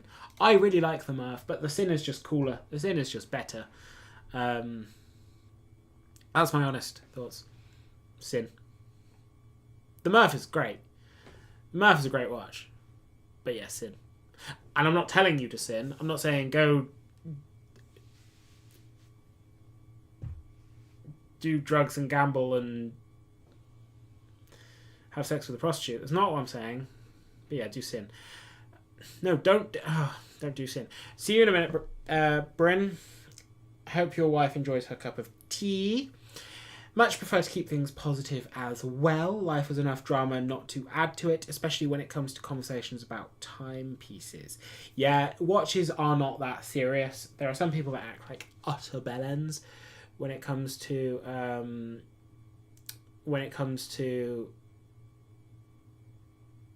this world. They genuinely do act like utter bellends. They get absolutely feral. It's some of the smaller channels. They get absolutely feral. They take it far too seriously. A bit like me with the Cubitus video. But that was... yeah. That video was a bit too serious, I think. In retrospect. I think I took his comments a bit too seriously. Yeah, they pissed me off, but it wasn't that deep. It wasn't that deep. The new Christopher Ward June watch review was a great video and showcased the watch perfectly. Oh, thank you. Thank you, Christian. That's really, really lovely. That's the sort of video that if we had the ability to, we would do all the time. That video did great numbers. Actually, how many views is it on? Because obviously views matter. Like, it's nice to know that our work's being watched. It's on 9.2 thousand views. So it's nice to know that our work is actually being watched. But that's the sort of content that we would do more often if we actually could. If we were given the opportunity by these brands. the first brand to ever send us a watch for the release date was Charlie Paris. And look how that turned out. Look how that turned out. Although I really should email Baltic and Venice and Eco, because I still have their watches from their last 2 reviews that we've done. I still have the Baltic Hermetique. Really need to send that back. And I have the Venice and Eco. I really need to send that back. It was not... They had not mentioned anything about us getting to keep the watches or anything like that. So I'm guessing we can't. I just haven't sent them back yet. If we were keeping them, if they said, oh yeah, we can keep them, I would have mentioned it in the video, because that is something I need to disclose. But they have not asked for them back yet. And they have never said, hey, you can keep those watches. So I really need to email them. But is it my responsibility to email them and so I can give them their watch back? Is there any other brands you really want to work with? Oh, there's a lot. Sorry, I'm farting. No, I'm not farting. It's my chair. I still want to work with Fears. Really want to work with Fears. I worked at Fears for a while, as I've mentioned numerous times, and those guys are just lovely. To be honest, there are so many watch brands I really want to work with. It's hard to narrow it down. I'd like to work with some of the big boys, like some of the big boys. But I just feel like it's never going to happen. We're never going to get the opportunity to work with like Omega or Tudor. Definitely not Rolex. Definitely not Rolex. Rolex don't like us. Rolex really don't like us. Rolex got me fired. Yeah, I feel like, I mean, obviously we've been working with Bell & Ross. Likely not to be working with them again. Studio Underdog is a recent brand, obviously, that we worked with. That was very nice. To work with Studio Underdog. Nomos is a brand I really want to work with again. And we've been... can't talk. We've been in talks to work together again. So that would be really nice.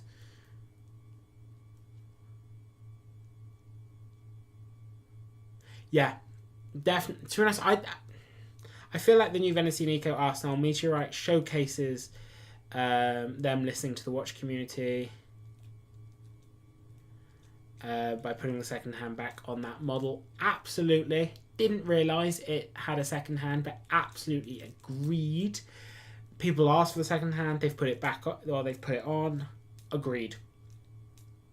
Big props to them for doing that. That's amazing work by them. Seiko don't care what I think. They know I'm hooked already. Love to work with Grand Seiko. I love Grand Seiko. I'd love to work with Zenith. Zenith would be really cool. I don't know.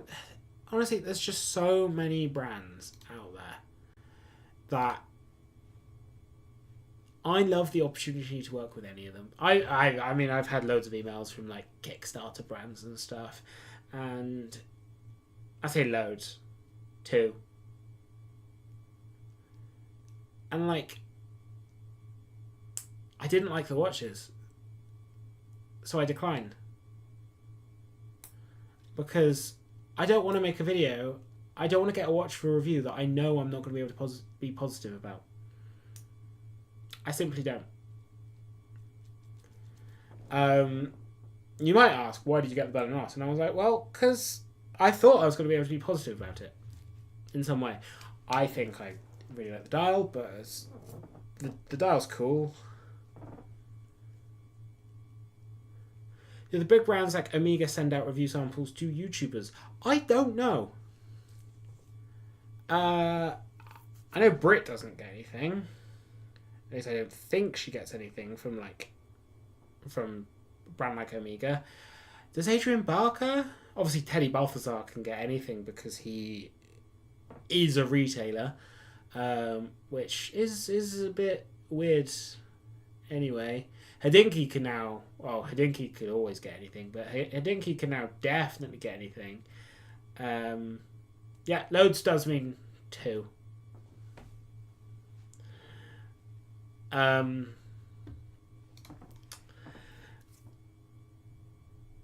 Yeah, so Hidinki's now obviously watches Switzerland, so that's a bit sketch. Who would I want to work with? Who's up there? Terry really wanted to work with Bell and Ross.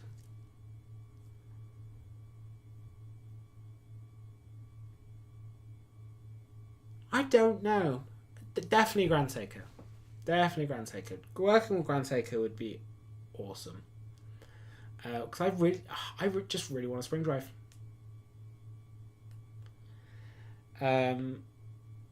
Yeah, that's the only reason. I want a spring drive watch. It's literally the only reason. Cartier would be cool to work with, but again, I think I have more of a chance than going to the moon, going up to the moon. Does Terry like the Bell and Ross?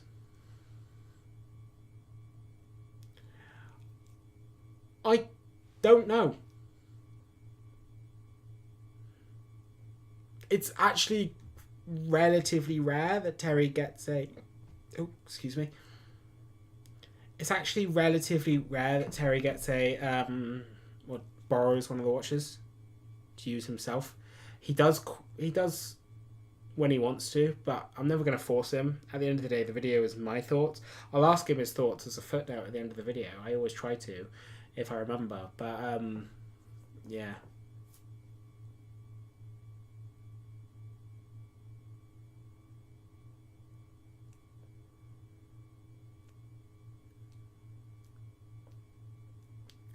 Work on your USP. You guys are young and all brands need to catch a young audience as their future customers.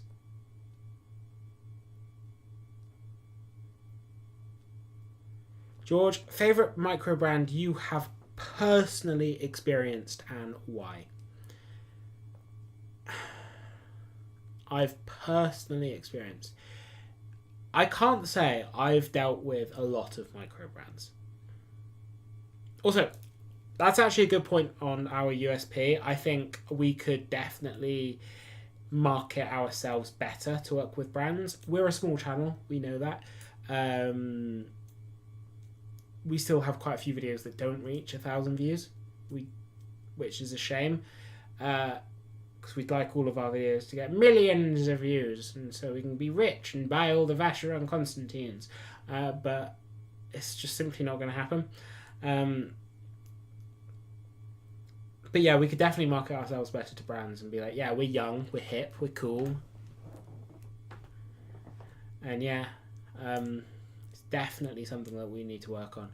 George, favourite micro brand you've personally experienced and why? Back to that question. When you say work, like have experience with, do you mean worked with for a review, worked with or bought a watch from or something? Because I think my favourite micro brand or brand that could possibly be called a micro brand I've worked with is Fears, or have experience with is Fears. And it's not because I worked there, it's because their sales experience is leagues above the price of the watch. And yes, the watches are spenny. Got hands on with. I've just been reminded I'm almost 30. No, I'm not almost 30. I'm 26. Please kindly piss off. I'm not almost 30. Got hands on with.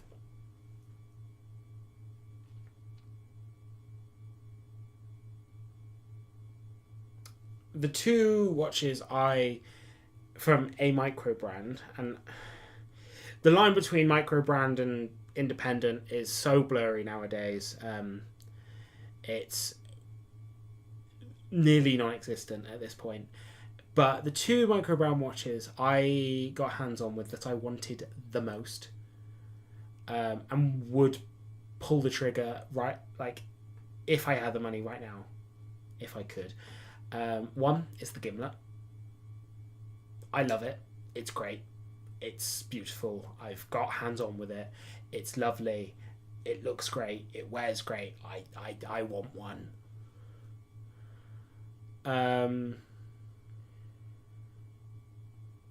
Why not? Why not what? Sorry, it's delayed. I can't remember the context. And the Fears Silver Noir. Not the Silver Noir. Yeah, the Silver Noir. That watch is also incredible. So pretty much two Fears. The Silver Noir has a solid gold case. It's got a black dial, like I think it's like a lacquered black dial with beautiful text. It says Fears Limited Bristol. So it's just let me get up this watch. Fears Silver Noir. Bad picture, but and it comes on like a black, really nice black leather strap. It's gorgeous.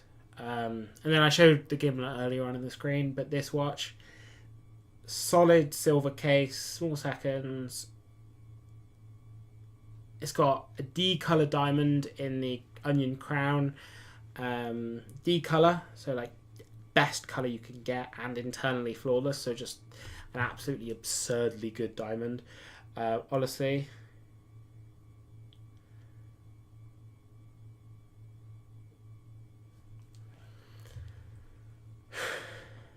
yeah, I love that watch. What do you guys think? Is that a good choice? Is that a good choice? To be honest, Fear's back catalogue is so nice. Previous models.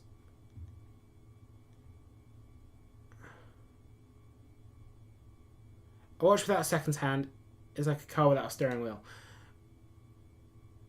Why do you say that?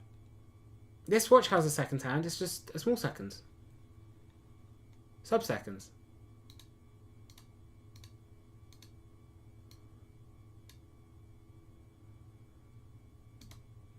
So that has a second hand. The gimlet has a second hand as well.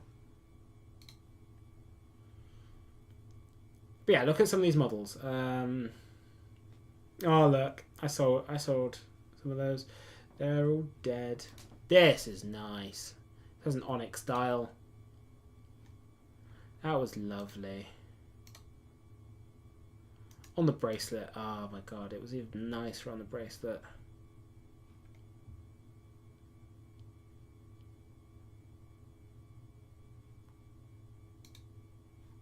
So what micro brands have you bought in the past, Dr. Bob?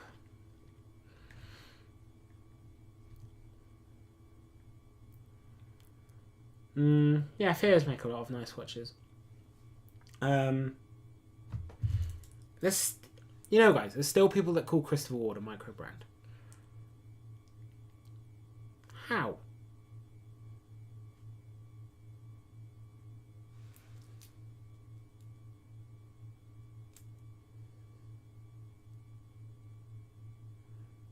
See, Skylar. So, if you're watching this after the fact, you would be surprised how many micro brands want to work with smaller channels. The only challenge is getting them to trust that you're not just out to bash them if you go to any shows. Speaking with them in person is the best way to warm them up to you. If not, a phone call can always help humanize you as a creator. That's actually a good shout. I go to as many shows as I'm able. And to be honest, I obviously want to do videos that I enjoy. The two things is we want to make a video that's going to get decent clicks. But sometimes we just want to look at this factor, or we just want to... we just think it'll be fun factor is more important. In fact, quite often it is just more important. Or I just want to talk about this factor. Because I think that will make a better video. For example, Monday's video is just something I wanted to talk about. It's actually quite a serious video for us, but it's just something I wanted to talk about, and I think I don't just want to make videos for the sake of it. It's like, oh look, there's a watch. Should we talk about it? Sure, we should. It's not something I want to do. Have we done it? Yeah, we have. But it's not something I want to do. because we do a lot of watch news, so there's some things that happen that we're sort of like, yeah, we really should cover that. We really should. But I still have massive fun in those videos. If there was a video I just really don't want to make a...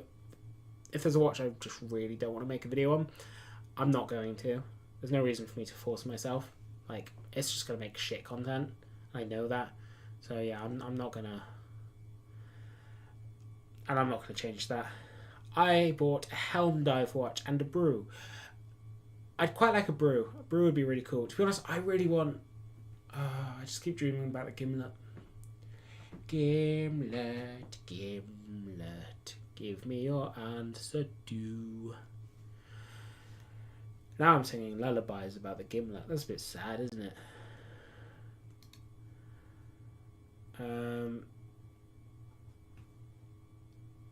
Yeah. What time is it? It is 10 o'clock. Damn, that's late. Yeah, that is quite late. Oh, we've been going 2.5 hours. It's been fun though. Have you guys enjoyed the stream? Have you guys enjoyed the stream?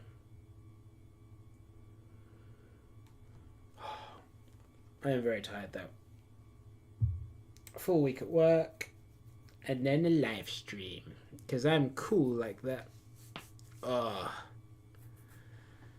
Brewer's cooking up something new very soon. I just left the pop-up show they did in New York. Excited to see that. To be fair, I know of a few things brands are working on that look really cool. I know Crystal Ward's next release.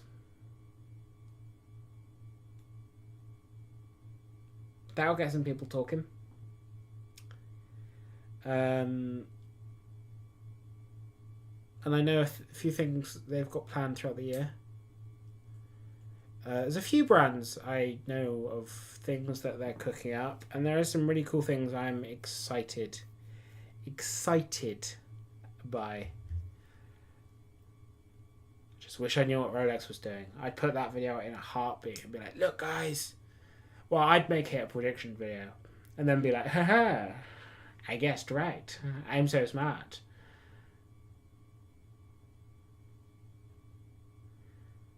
That's quite cool. Absolute kudos to you. To be honest, a lot of the... everyone always says Richard Bentz is grumpy.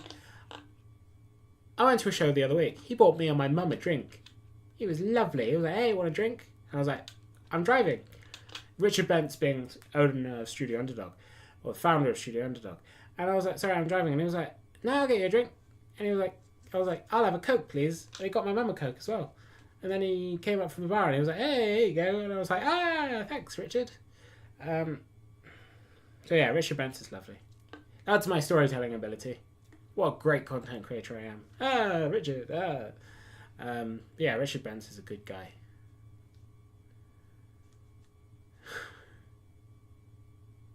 He's a good guy. So Nicholas Bowman-Scargill, Fear's re-founder, 4th managing director of Fear's, as he is.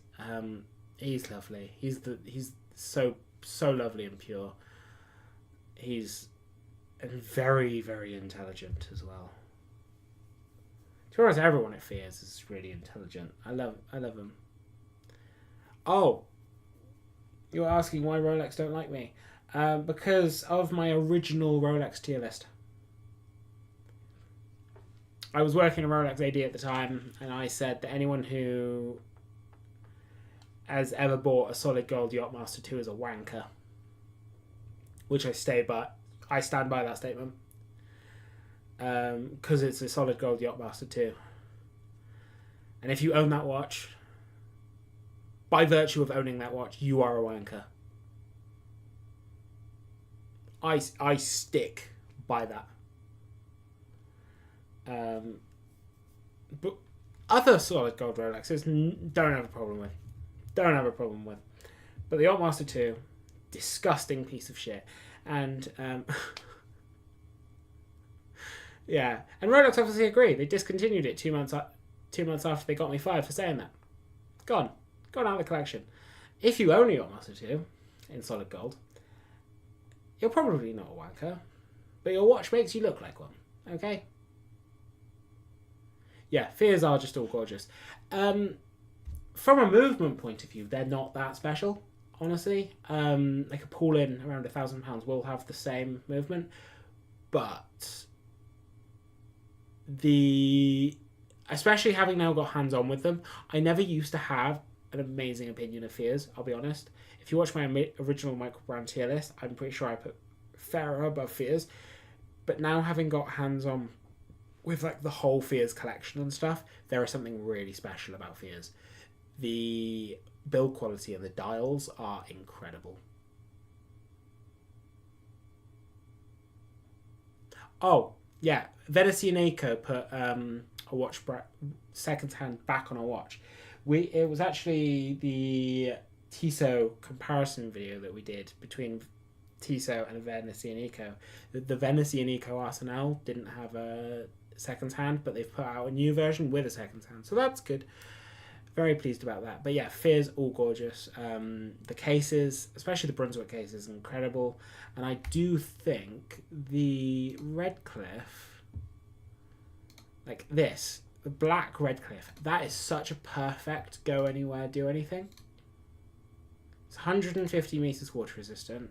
Look at that. That's about £3,000.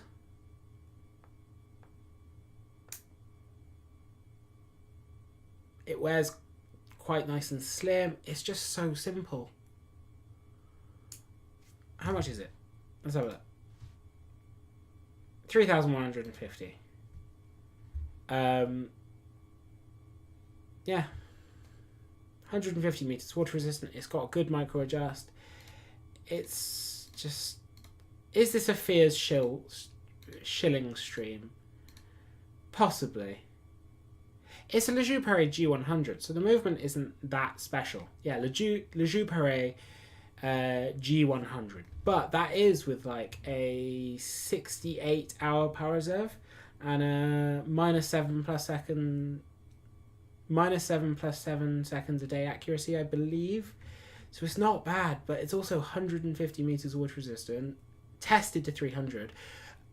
The bracelet is incredible. The clasp is beautiful. It's actually got a...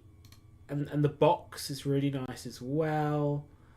So that's the box. It's really lovely. They now come with a sapphire case back, and that's the clasp.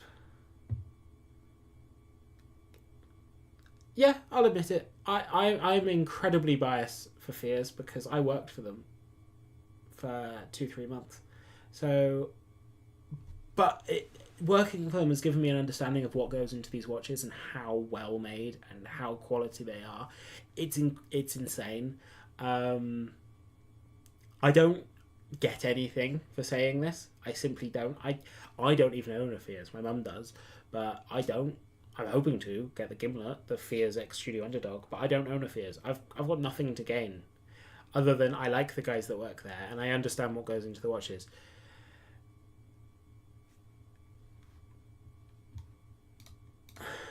Oh yeah, sorry. This is the G101. Yeah, this is the G101 because it's got the date. It would be the G100 if it had no date. So you'd rather, unless you're actually saying that you'd rather the G101 and to get rid of the aperture, so you'd want the date function without being able to see the date, so you want a phantom date. Is that what you're saying, Skylar? Is that what you're saying?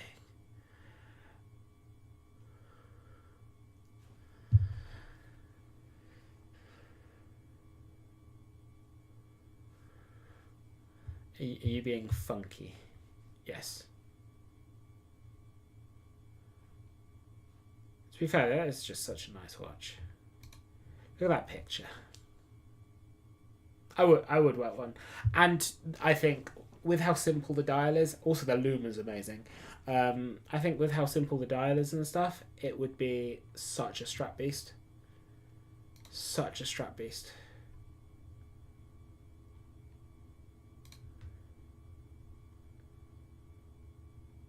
Look at this. Another solid silver watch.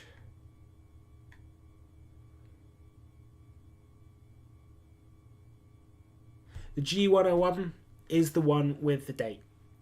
The G100 is the one without the date. I will prove it. I will prove it. Prove it, prove it, prove it. G100 time and date. Unless I am wrong.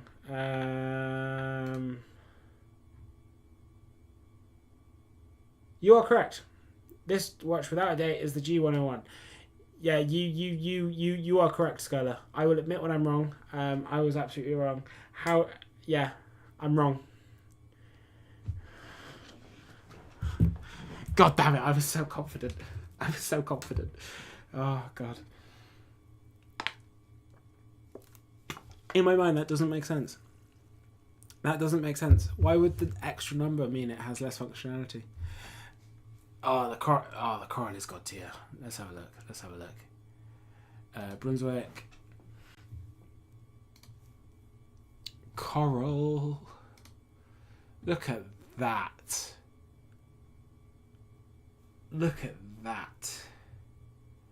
Guys. Terry wants this.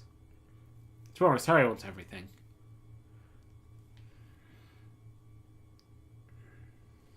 I hope you don't mind. I'm opening a Pokemon Pocket booster pack.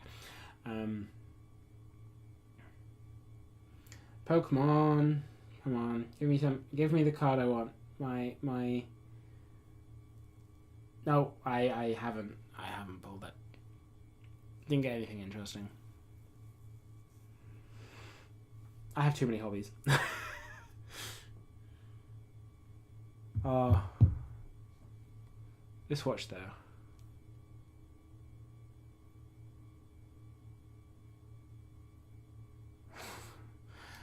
Well, you cheated then. Obviously that's cheating. Boo. Right, I might have to finish up this live stream, guys. I am knackered. Absolutely knackered. Oh. And my eyes hurt. Woo, Coral Fears. What am I doing? Yeah. Guys, I think I might end here because I think I may be going slightly insane. That is the only way to put it, I think. And I need a shave in the morning. I'm looking a bit scraggly. It was very fun. Thank you so much for joining. You are Skylar. You're amazing. Oh, someone's unsubscribed during this stream. They must not have liked me.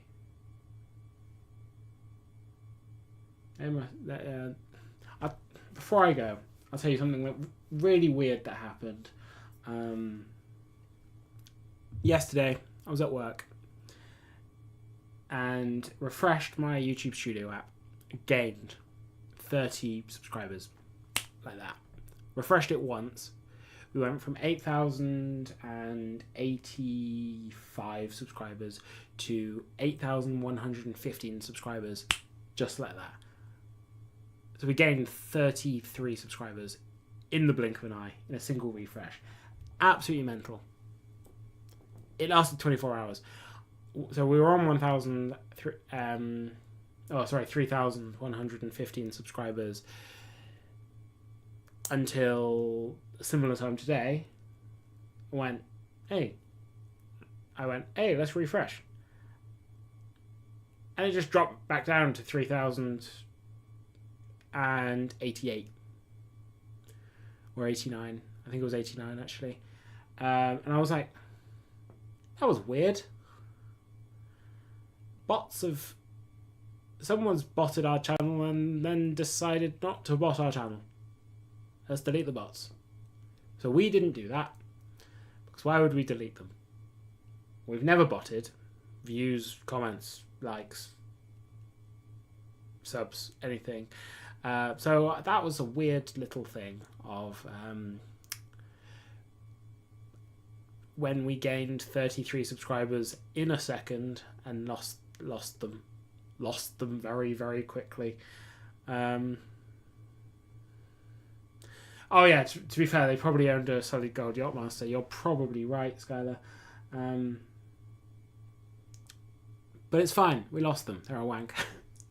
They're not a wanker. I'm sure they're a lovely person. They just have questionable taste. I'm sure they help homeless puppies get birthday presents and stuff. But they just have questionable taste. I bet they wear Crocs as well out of the house. Although I'm sure a lot of people do that. Oh no, I'm exposing my biases. I should probably finish now. There's no issue with wearing Crocs out of the house, just not for me. Not for me. Right, I'm going to stop here before I get myself cancelled. Right, guys, thank you very much for joining. It has been a real pleasure.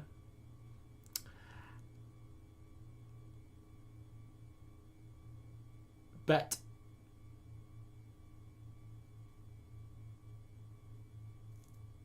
in the Rolex ad, oh god, yeah, thank you very much. Good night to everyone. You have been a lovely, lovely audience.